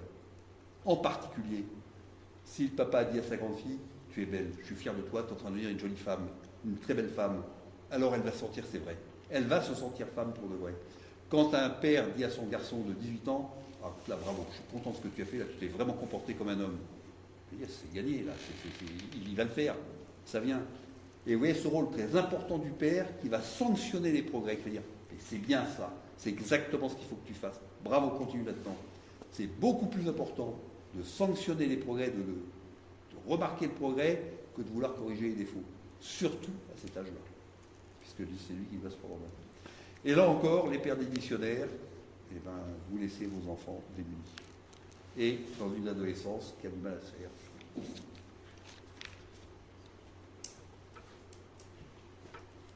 Allez, je vous le dis quand même. Quand je faisais mes études de psychologie, on était dans un groupe, il n'y a que des femmes là-dedans. J'étais le seul homme au milieu de 10 femmes. Nous mettions en situation de patients questionnés non pas par un psychologue, mais par les 9 autres. Donc, on se faisait bombarder de questions en permanence sur des choses, plein de trucs, pour comprendre un peu ce que vivaient nos patients. Et là, je me suis rendu compte qu'il y avait 2 catégories de femmes. Il y avait les femmes qui avaient été validées par leur père, qui se sentaient totalement femmes, qui se sentaient épanouies dans leur féminité, et celles auxquelles ça grattait toujours un peu. C'est quelque chose qui n'allait pas. Et ce qui n'allait pas, c'est celles auxquelles le père ne leur avait pas dit qu'il admirait leur féminité, qu'il admirait les femmes qu'elles étaient en train de devenir. Alors c'est comme si elles ne s'autorisaient pas elles-mêmes à être totalement femmes, parce qu'elles n'avaient pas été validées par le père. C'est hyper important ce que je vous dis là, j'ai constaté ça, c'est les 9 autres femmes qui étaient avec moi. Donc pour les papas, il faut y réfléchir. Donc la validation paternelle. En particulier, le père et sa grande fille. Le premier homme dans la vie d'une femme, c'est son père. Quand elle devient pubère, ce qui va se passer est très important. Ce qui va se passer avec son père est très important. Parce qu'elle devient femme, c'est avec ça qu'elle va construire sa relation au masculin après. Au masculin en étant pubère, bien sûr. Lorsque mes filles ont leurs premières règles, j'ai été voir le soir quand elles étaient dans leur lit, je leur ai dit ça fait plaisir ce qui t'arrive, c'est de la maternité qui se développe en toi. Bon, je suis à me regarder des yeux roses, donc je suis je peux comprendre.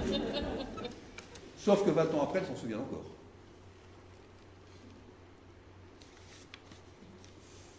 Contre-exemple.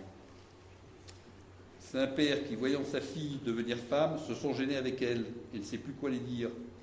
La jeune fille sent la gêne de son père envers elle, comprend plus ou moins consciemment qu'en en est la cause, alors elle ne se sent pas bien.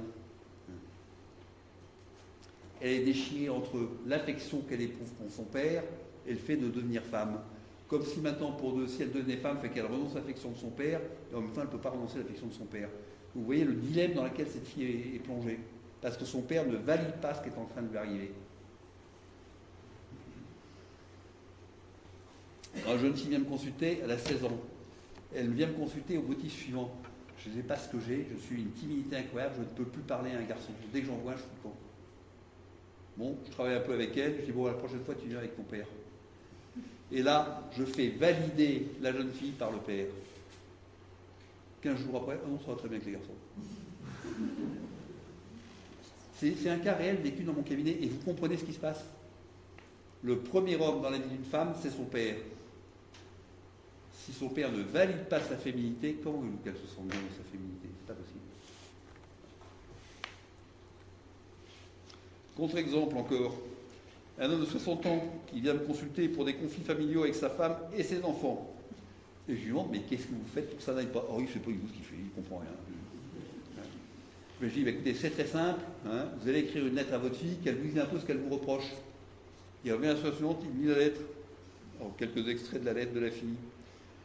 Depuis mon adolescence, tu n'as pas cessé de me dénigrer. Dans tes réflexions, j'étais laide, maladroite, j'avais de grosses cuisses, je ne disais jamais ce qu'il fallait.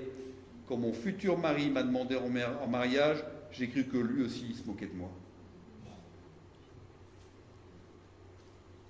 C'est fort. Le rôle des papas avec leurs filles. C'est hyper important. Il faut valider cette féminité. Parce que c'est une belle chose, la féminité, elle peut toujours être validée, bien sûr.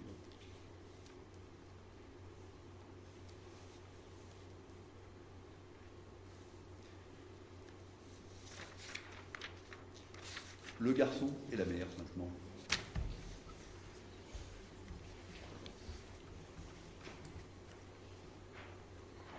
La fille avec la mère, ça va bien, parce que qu'est-ce qu'elle va faire? Elle va construire sa propre maternité en voyant ce que fait sa mère. Ou en se disant, je fais exactement l'inverse, bien évidemment, sauf qu'elle fera pareil, ne vous inquiétez pas. Mais on voit bien qu'elle se construit, elle construit sa propre maternité, donc elle construit sa vie de femme à l'image de sa mère. C'est pour ça que les mères sont aussi importantes, votre comportement n'est pas anodin. Mais le garçon, lui, dans un registre totalement différent, c'est pas la maternité qu'il va construire. Le garçon, qu'est-ce qu'il fait? Quand il était tout petit, sa maman régissait tout dans sa vie. Il n'a que de cesse, c'est d'échapper à sa mère, bien sûr, et de se prendre en main par lui-même. Et chez tous les hommes, il y a cet imago maternel, coiffante, dirigiste, etc., qui vous empêche de faire ce qu'on va appeler la castratrice, entre guillemets. C'est un peu inscrit chez tous les hommes, ça. Et en même temps, cette femme pourvoyeuse de tout bien, recours immédiat dès qu'on a un problème, donc vous voyez bien ce qu'est la maternité, quoi. On râle contre elle, mais enfin, on ne peut pas s'en passer. Vous imaginez bien que s'il devient adulte avec cette mentalité-là, ça va être un piètre mari. Il va passer son temps à râler sur sa femme et en même temps venir la solliciter sans arrêt. Ça ne va jamais marcher. Chez le garçon, il y a toute une bascule par rapport à la femme qui doit se faire. De la femme mère à laquelle il cherche à soustraire ou à laquelle il obéit, la femme mère pourvoyeuse de tout bien et en même temps qui l'empêche d'être autonome, il va falloir qu'il bascule sur une autre image.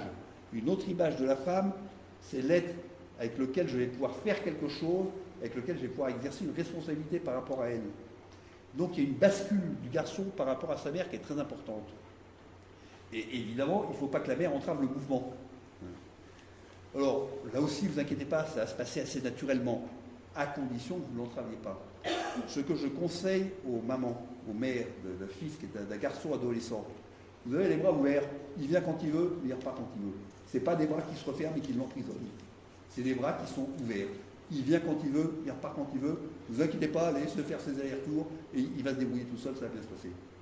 Mais si vous cherchez à le garder contre vous, si vous cherchez à l'accaparer, vous allez en faire un jeté.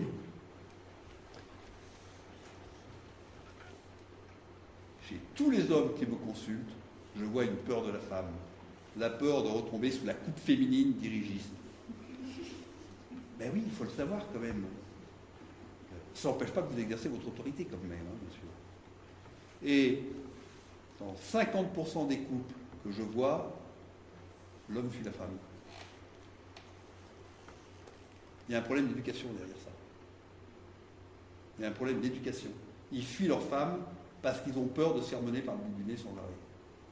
C'est-à-dire ce sont des garçons qui n'ont pas appris à se tenir droit face à leur mère, ou que leur mère peut-être n'a pas laissé faire.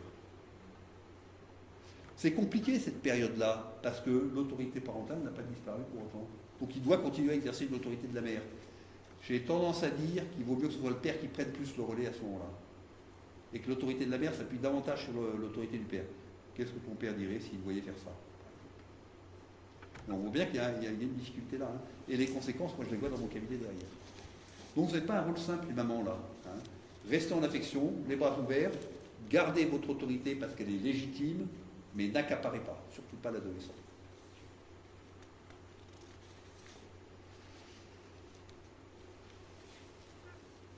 Donc le garçon doit basculer de la mère à l'épouse.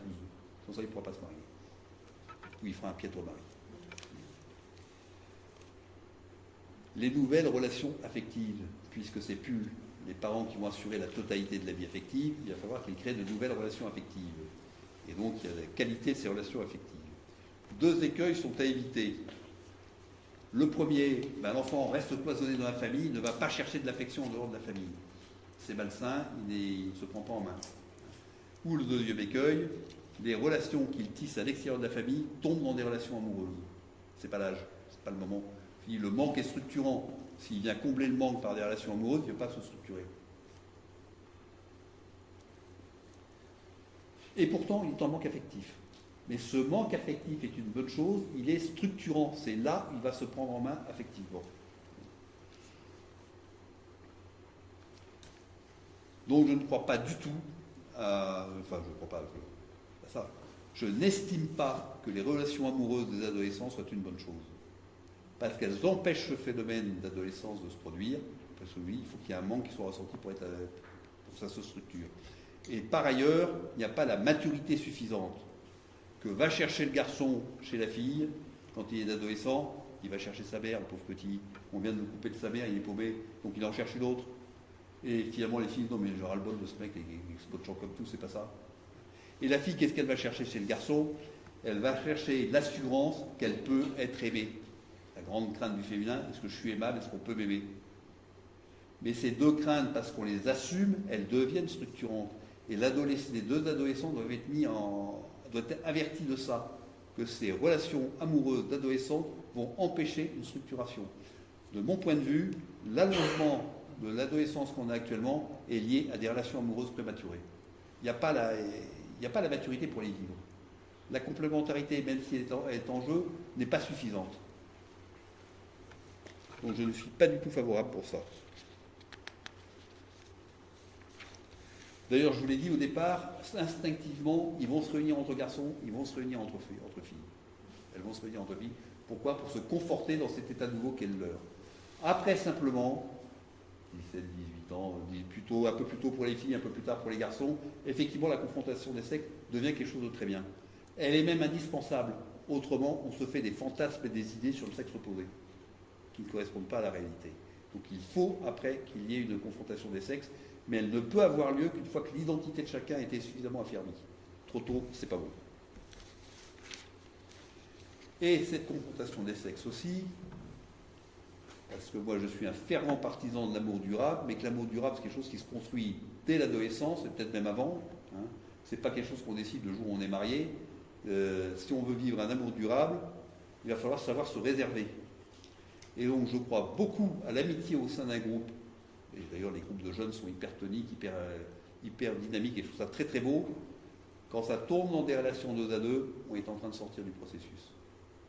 Ça ne veut pas forcément dire que c'est malsain, ça peut effectivement s'engager vers la voie d'un mariage, mais si c'est un jeu amoureux, il s'abîme, il ne prépare pas la vie conjugale plus tard.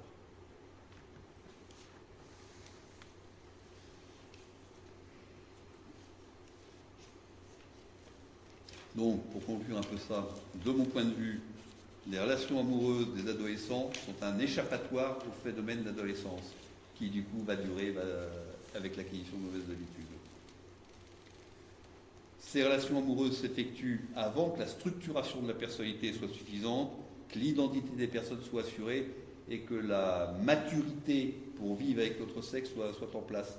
Moyennant quoi, la plupart de ces relations, c'est des relations temporaires. Elles se terminent par quoi? Par un échec de l'amour. D'entrée de jeu, ils commencent la vie par des échecs de l'amour. Comment voulez-vous construire quelque chose de durable facilement? Il faut les mettre en garde là-dessus. Donc ça ne prépare pas du tout à la vie conjugale d'après. C'est pour ça que je ne suis pas favorable. En conclusion, donc vous avez compris que l'adolescence, ce n'est pas nécessairement un moment de crise. C'est un moment de remaniement psychologique important, qui vont se passer naturel, qui la plupart du temps vont se dérouler bien. Le rôle des parents, c'est de les favoriser et d'éviter tout ce qui peut les entraver, bien sûr. Mais c'est un phénomène naturel, il ne faut pas intervenir dans le phénomène lui-même. Ne vous inquiétez pas, on est tous passés par là, ça se passe bien. Pour terminer, je vais citer une dernière situation clinique.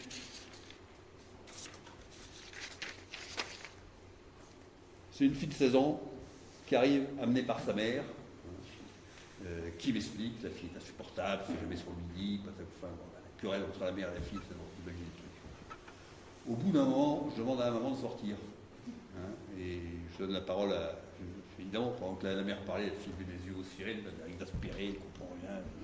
Comme je dis, très bien. Donc la maman sort et je demande à la fille, alors raconte-moi un peu, là, qu'est-ce qui se passe? C'est incroyable.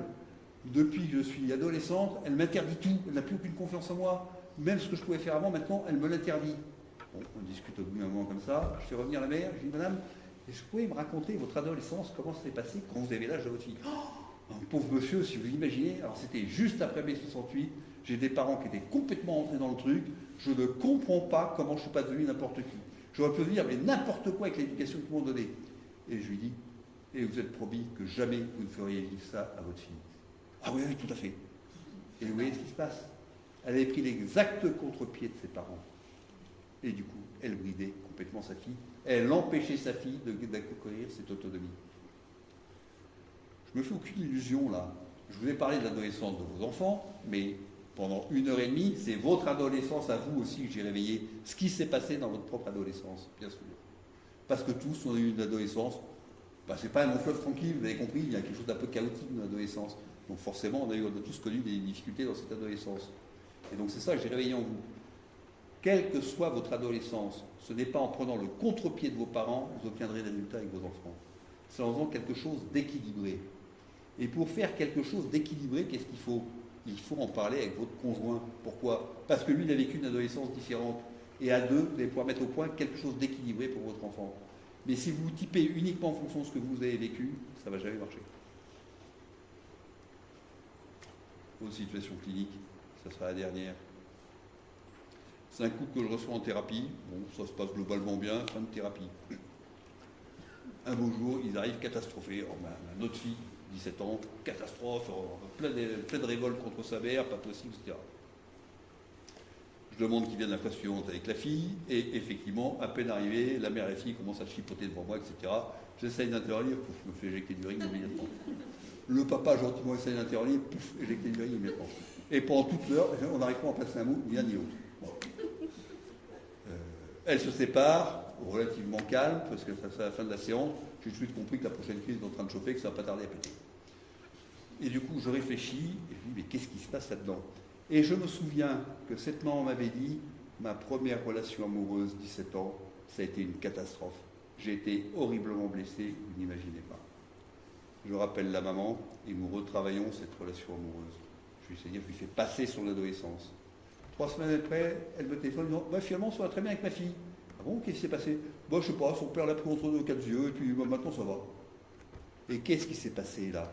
Le problème de la mère était réveillé par la fille au même âge, et elle faisait vivre à sa fille ce qu'elle ne voulait pas qu'elle... Elle empêchait à sa fille de vivre ce qu'elle avait vécu, et elle ne faisait pas ce qu'il fallait. Donc l'adolescence de vos enfants, parlez-en avec votre conjoint. Autrement, sans même vous en rendre compte, vous êtes dirigé par ce qui s'est mal passé dans la vôtre. Et parce que votre conjoint a vécu quelque chose de différent, en parlant avec lui, vous ferez quelque chose d'équilibré. Écoutez, voilà ce que je voulais vous dire ce soir. Et puis, s'il y a des questions, je suis prêt à répondre aux questions. Vous m'avez entendu ce que je dis?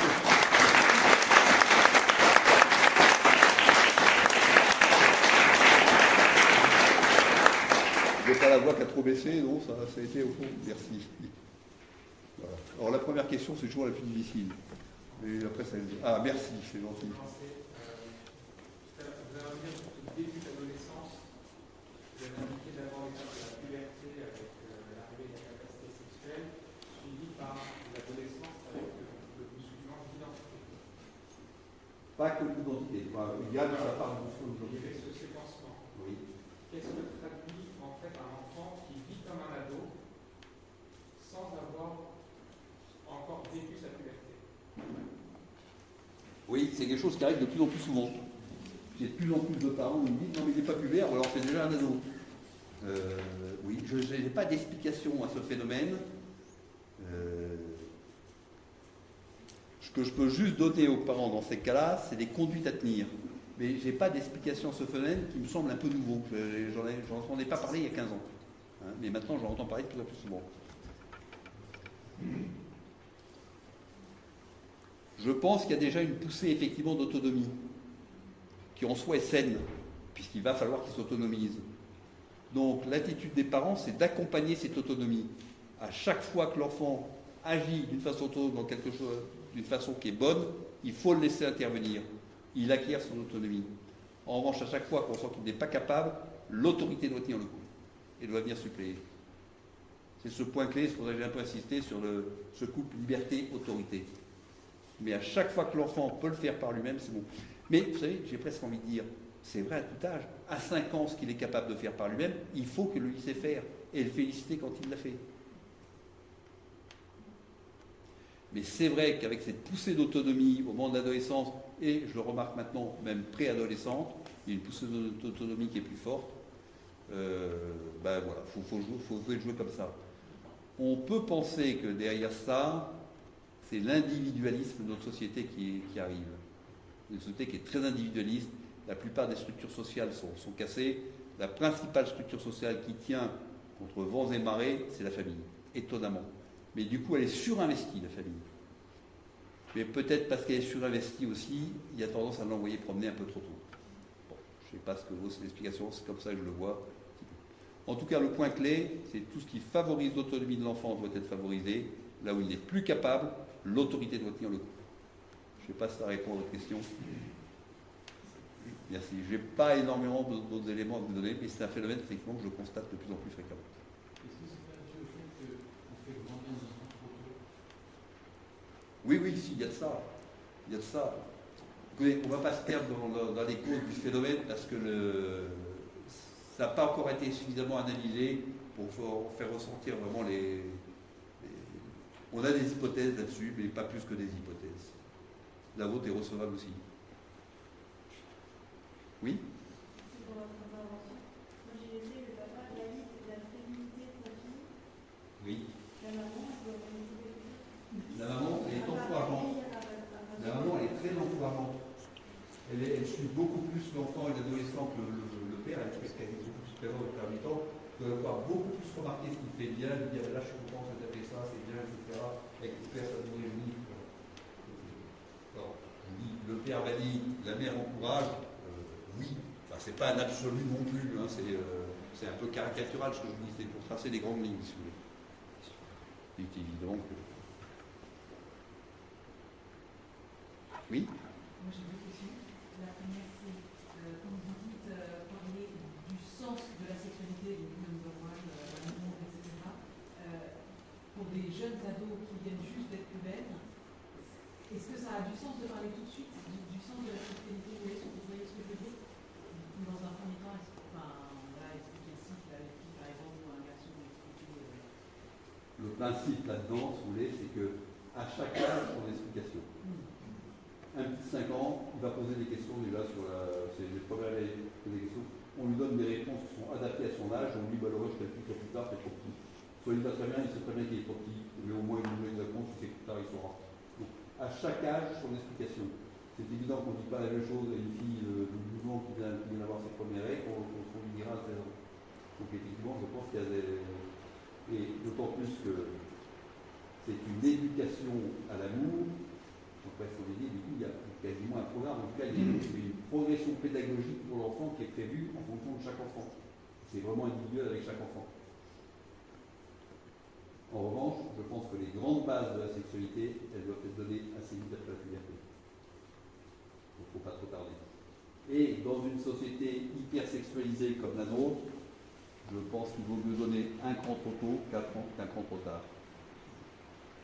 Un cran trop tôt, il ne comprendra pas, ça passera dessus, on pourra toujours reprendre après. Mais un cran trop tard, je ne sais pas comment il aura déjà construit quelque chose qui ne sera peut-être pas très bon. Il y avait une deuxième question. La deuxième question, c'est quelle attitude de la mère quand l'ado, pas forcément énorme, hein, mais est-ce que c'est toujours encourageant? Papa, on ne va pas encourager les conneries. Pourquoi un ado fait des conneries? Parce qu'il cherche à s'autonomiser. Donc il va ruer dans le brancard par rapport à ses parents. C'est normal, il doit s'éloigner de ses parents. En plus, c'est douloureux, ses parents assurent sa vie affective. Donc comment s'éloigner des gens qui sont bons pour lui? Donc forcément, c'est fait d'une façon erratique, c'est fait avec colère, c'est pas bien fait. L'important, c'est que ça se passe. Donc j'ai envie de dire, l'ado qui fait des conneries, c'est plutôt bon signe. Ça veut dire que le phénomène est en cours. C'est en train de se passer. Alors maintenant, effectivement, il faut chercher à atténuer qu'il n'en fasse pas trop non plus et des pas trop graves. Mais je ne dis pas en plaisantant.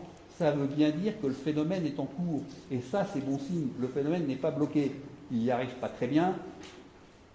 Il faut essayer d'accompagner au mieux comme on peut. Vous inquiétez pas, ça ne va pas durer. Ça va passer.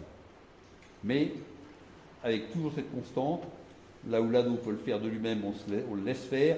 Là où sa liberté n'a pas la liberté de le faire, l'autorité, les parents doivent s'y en tenir. Ensuite, c'est du cas particulier. Oui. Comment doivent se positionner les parents dans la gestion des conflits entre les ados?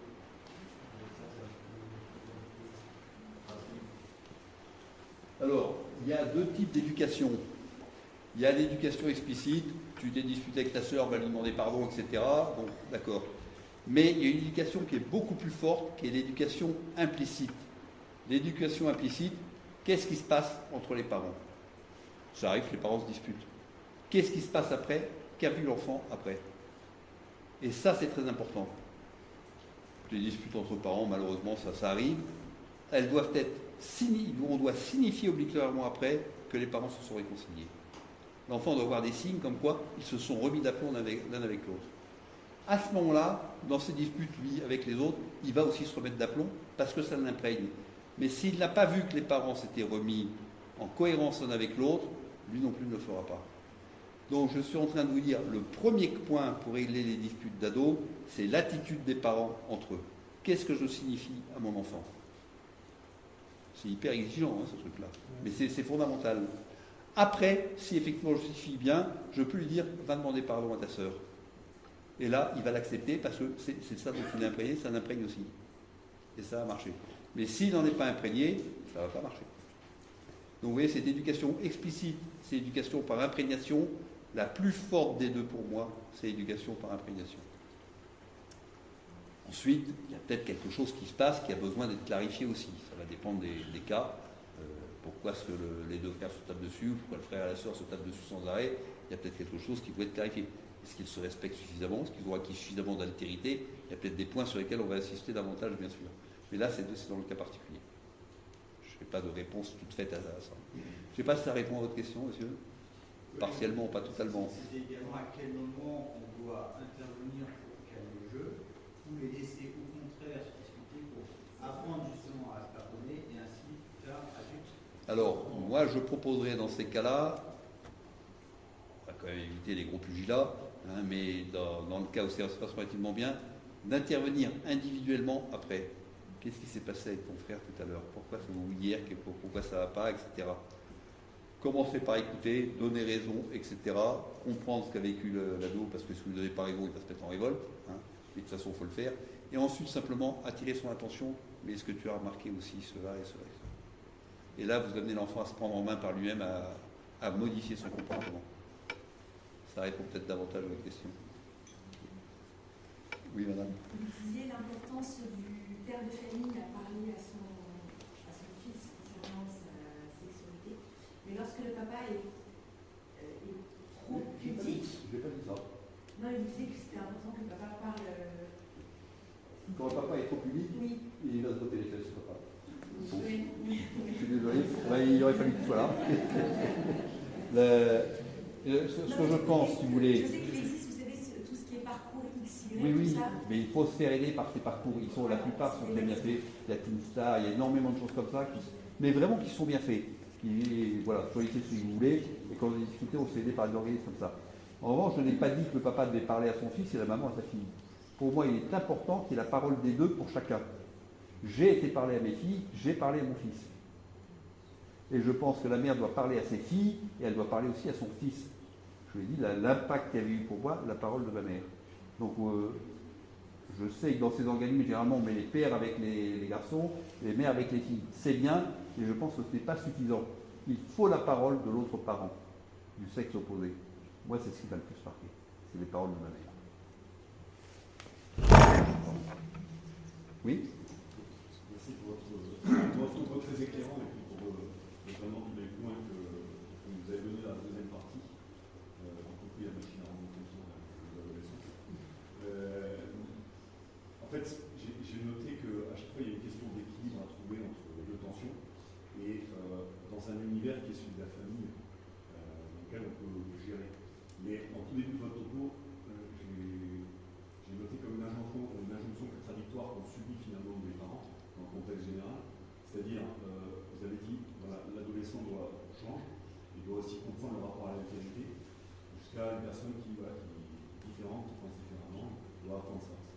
temps dans notre société, vous l'avez traité aussi, multiculturalisme, consommation, relativisme. Donc c'est vendu dans un univers comme ça, où justement, il y a cette espèce de mélange de gars, vous voyez, nos grands ados, finalement, quand ils sortent de la maison, ils se retrouvent avec une bande de potes, voilà, il faut faire une caricature, il faut le black, le mot, le garçon, la fille, le machin, un peu tout ce groupe. Et donc, comment on peut être un peu critique là-dessus? Alors vous avez raison, c'est hyper compliqué cette question-là, parce que c'est quelque chose de très compliqué. L'adolescent va chercher à s'identifier aux autres adolescents pour se construire. Et là, il y a l'influence sociale actuelle qui effectivement est complètement délétère. Et en même temps, on veut lui transmettre des valeurs. Cependant, les personnes en qui il a le plus confiance, même s'il envoie promener, c'est ses parents. C'est pour ça que je dis que les parents doivent tenir le coup. Parce qu'ils tiennent le coup, ça s'inscrit chez l'adolescent comme ça, c'est des vraies valeurs. Et en final, c'est ça qui est gagnant. Donc c'est vrai que c'est pas facile d'éduquer les enfants maintenant. Maintenant, très sincèrement, je pense que chaque époque a eu ses difficultés et que dans les difficultés de l'époque, on peut trouver aussi des vaccins. Et expliquer assez vite à l'enfant, tu vois ça, c'est mauvais pour telle raison. Et donc ça nécessite certainement d'être beaucoup plus présent auprès d'eux, de parler beaucoup plus avec eux. Mais je crois beaucoup aux vaccins, s'il y a des événements qui se produisent auxquels ils assistent, de pouvoir lui en parler de façon qu'il apprenne à se faire une opinion dessus. Et généralement, il fait confiance à ses parents. Mais c'est vrai que c'est pas toujours simple. Et c'est pour ça, je ne l'ai pas dit tout à l'heure, dans l'enfance, le choix des amis n'est pas forcément très important. La plupart des petits enfants sont bien. Par contre, une fois que l'adolescence est arrivée, ça devient hyper important parce qu'il va s'identifier à ses amis. Et donc, en tant que parent, c'est hyper important que nos enfants voient des gens qui sont des enfants qui ont été éduqués un peu comme nous, on a voulu les éduquer. Parce que là, ils vont se mimer sur eux. Et ça, c'est quelque chose qui est très, très, très fort. Donc, je crois qu'il est très important de faire découvrir à nos adolescents des amis qui ont une éducation relativement conforme à celle qu'on veut leur donner. Ça vous va?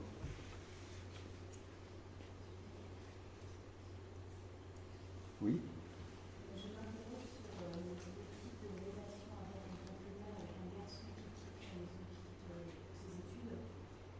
pour lui laisser cette relation que vous évoquiez de mère et de fille pour lui laisser qu'elle soit équilibrée. Il quitte ses études, il est selon dans la vie adulte, c'est ça? Oui, mais encore très jeune adulte, et finalement, se dire trop accaparante, on n'est pas là. Alors, accaparante dans les manifestations d'affection, je pense que c'est bon qu'il sente l'affection de sa mère, qu'il sent que l'amour de sa mère est inconditionnel. Ça, elle l'aimera toujours, ça je pense que c'est une bonne chose.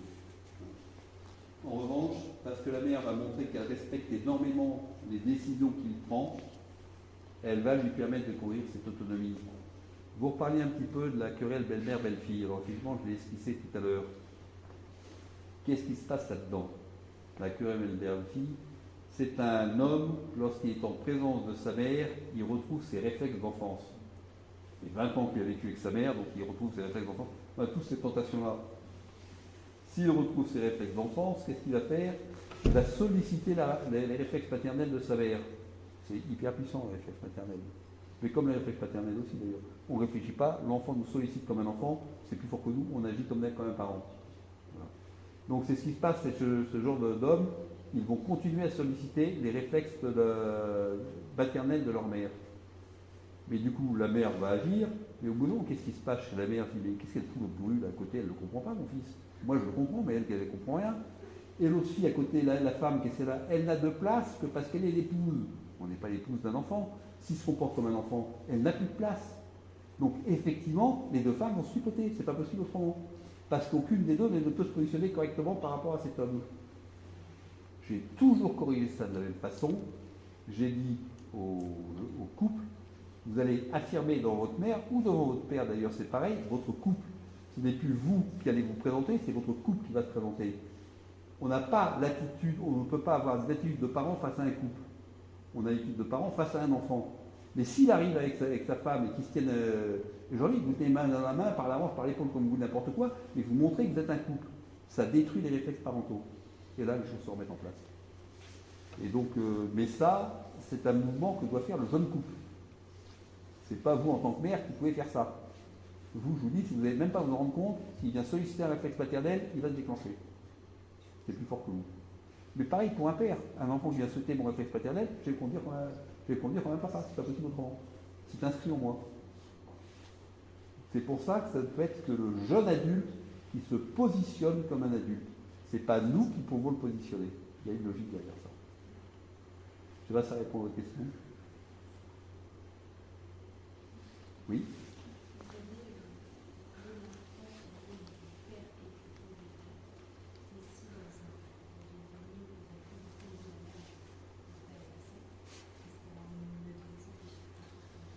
Alors, de toute façon, on peut quand même se construire. Il y a plusieurs cas de figure, si vous voulez. Premier cas de figure, les parents sont ensemble, mais le père, il n'investit pas sa famille. Alors, effectivement, c'est catastrophique. Pourquoi? Parce que la maternité est tellement forte que la mère va tenir le rôle du père et de la mère. Sauf qu'il n'y a plus de différenciation.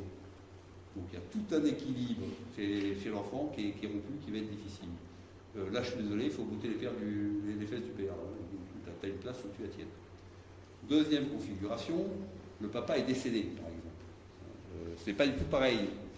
Parce que là, la mère peut faire vivre l'image du père. Ton père était comme ça, dans telle situation, il réagissait de telle façon. Ton père serait content de voir ce que tu as fait. C'est-à-dire que l'image du père peut vivre et va servir de référence quand même à l'enfant. La situation la plus difficile, c'est quand les parents ont divorcé. Pourquoi? Parce que dans le divorce, d'une façon ou d'une autre, on dénigre le père. C'est le père qui s'en va la plupart du temps. Il va peut-être construire une famille, mais il s'en va. Et donc le père est dénigré. Comment l'enfant peut se construire avec un père dénigré?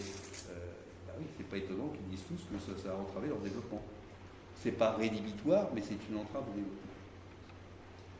J'insiste beaucoup sur le rôle du père, et vous l'avez senti dans cette conférence, parce que je trouve la paternité n'est pas du tout suffisamment mise en œuvre dans notre culture, et qu'il y a beaucoup de pères qui sont un peu démissionnaires.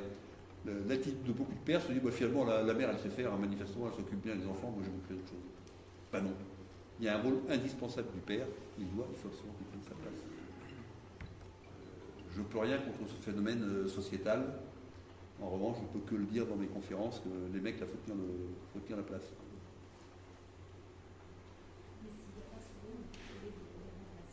Alors, si, vous avez raison aussi. Vous avez raison. Il y a ce qu'on appelle des figures paternelles de remplacement. Souvent, quand il y a un père déficient, c'est un frère de la mère qui va tenir cette place. C'est un rôle qui est momentané. C'est-à-dire que l'enfant va investir un oncle, ou ça peut être un oncle, ça peut être un aumônier, un chef scout, il va investir une autre figure masculine qui va lui servir de référence pendant quelques temps.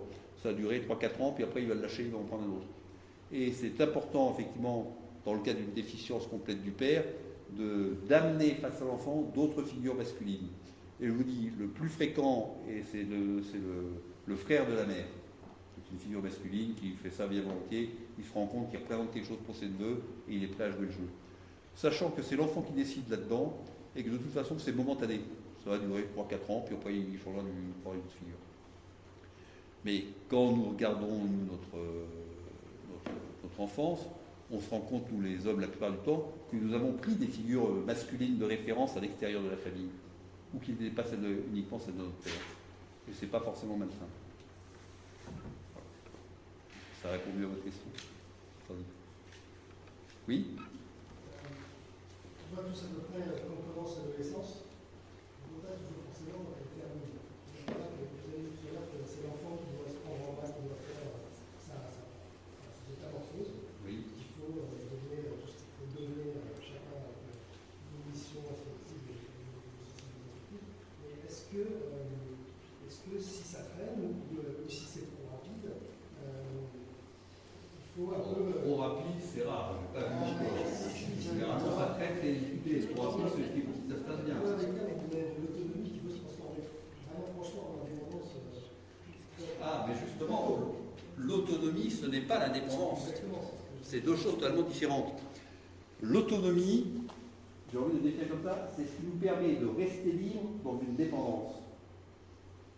Par exemple, je peux rester libre dans l'amour de mon conjoint parce que je suis autonome, c'est-à-dire que je suis responsable de moi-même. En revanche, je suis totalement dépendant de mon conjoint. Et parce que je suis autonome, je reste libre par rapport à lui. Donc l'autonomie, c'est ce qui permet de rester libre dans une dépendance.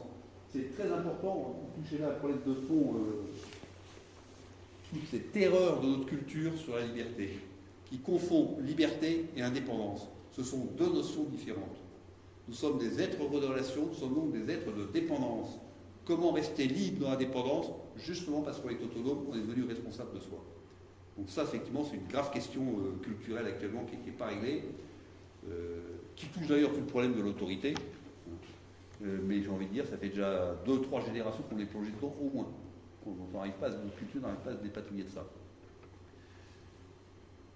Comment se rend-on compte maintenant, pour revenir sur le début de votre question, qu'un enfant est devenu adulte? Parce qu'on a vu qu'il s'est pris en main, qu'il prend ses décisions lui-même.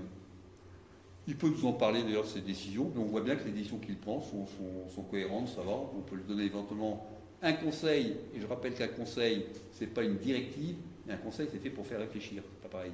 On peut donner des conseils, c'est-à-dire l'aider à enrichir sa réflexion, mais on voit bien au bout d'un moment qu'effectivement, il arrive à se tenir par lui-même, il se tient en équilibre par lui-même. Là, il a conquis son autonomie. Et donc, l'éducation est quasiment à sa fin. L'éducation explicite est à sa fin, pas l'éducation implicite, l'éducation par imprégnation, qui, elle, dure toute la vie. Un grand-père a encore une forme d'éducation implicite, y compris chez ses petits-enfants, parce qu'il leur montre un exemple. Ça répond à votre question? Pas tout à fait. Je vais répondre à votre question. Il y a le droit là, qui est là-dedans aussi, parce que la famille, c'est l'identité, mais il y a le code civil, et il y a le fait qu'à 18 ans, qu'est-ce qui se passe à 18 ans, la veille et le lendemain des 18 ans se regroupent par rapport au fait que On voit qu'il ne se passe. Je vais vous dire très concrètement, il ne se passe rien du tout à 18 ans. Il y a des rites de passage dans notre culture. Ce n'est pas 18 ans, je pense. Le bac, par exemple, est un rite de passage très fort. Avant le bac, ils sont dans un cadre. Après le bac, ils sont complètement laissés eux-mêmes. Il y a un rite de passage très fort, ça c'est effectivement. Un autre rite de passage, le permis de conduire. Le permis de conduire, je suis responsable de quelque chose, je suis responsable des personnes qui sont en poste. On sent que c'est un rite de passage très fort également. Par contre, le passage légal à 18 ans, je n'ai jamais eu de problème encore par rapport à ça. Bon, peut-être que ça existe, mais moi, je n'ai pas vu d'enfant qui se révoltait contre leurs parents. Maintenant, j'ai du temps, c'est ce que je veux. Je n'ai pas vu ça. Pourquoi? Parce qu'il y a quand même une qualité du lien avec les parents. Il y a cet amour qui est entre les parents et les enfants qui perdure tout le temps, qui fait que, oui, l'enfant ne casse pas ça. Ou s'il commence à casser ça, alors il y a d'autres problèmes à propos. En tout cas, je n'ai pas traité, moi, je n'ai jamais vu dans mon cabinet quelqu'un qui a dit tant disait maintenant fume, je fais ce que je veux. Je n'ai pas vu ça. Les rites de passage pour moi sont pas là. Et là, j'ai envie de dire, mais. Le bac, le permis et les 18 ans, c'est dans le temps. Bon, c'est un rite de passage. Le bac, le permis, oui. 18 ans, non. Pourquoi 18 ans, pas 16 ans? Non, parce que c'est 18 ans, c'est le permis. C'est l'année du bac. Ah, c'est parce que c'est l'année du bac, si vous voulez. Mais ce n'est pas l'âge légal, si vous voulez. En tout cas, moi, dans les familles, ce que j'ai vu dans les familles, l'âge légal n'intervient pas. Je n'ai pas vu ça intervenir dans la vie familiale. Alors, je sais bien, c'est le reproche qu'on nous fait à tous les psychologues, c'est qu'on voit un nombre restreint de personnes et qu'on a tendance à généraliser ce qu'on voit. Je vous l'accorde. Merci Marc. Une dernière question peut-être? Juste par rapport du coup au contrôle parental, parce que souvent les enfants se disent à 18 ans, contrôle parental sur le téléphone. Ben, si on est encore obligé de faire un contrôle parental à 18 ans, c'est qu'à mon avis, on a un peu loupé quelque chose avant. À 18 ans, quand même, la plupart des filles ont conquis complètement leur autonomie, le garçon ne doit pas en être loin. Il y a un petit décalage, la fille y arrive plus vite que le garçon, mais je vous dis, je ne peux pas répondre à cette question, je n'ai pas eu de problème avec cet âge légal de 18 ans dans mon cabinet. C'est un problème qui n'existe pas pour moi. Je peux accepter intellectuellement qu'il existe dans d'autres familles, mais je ne l'ai pas vécu, donc je n'ai pas d'éléments à vous apporter dessus. C'est à la clé du psychologue qui ne voit pas l'humanité entière. Merci beaucoup pour cette conférence, c'était passionnant. Sachez que nous l'avons enregistré, nous enverrons le lien à nos adhérents. Donc, si vous n'avez pas encore adhéré, vous avez encore quelques jours. Et vous avez des fascicules de la documentation proposée par les AFC juste derrière vous sur la table, ainsi qu'un panier pour participer aux frais de la soirée. Merci à tous d'être venus.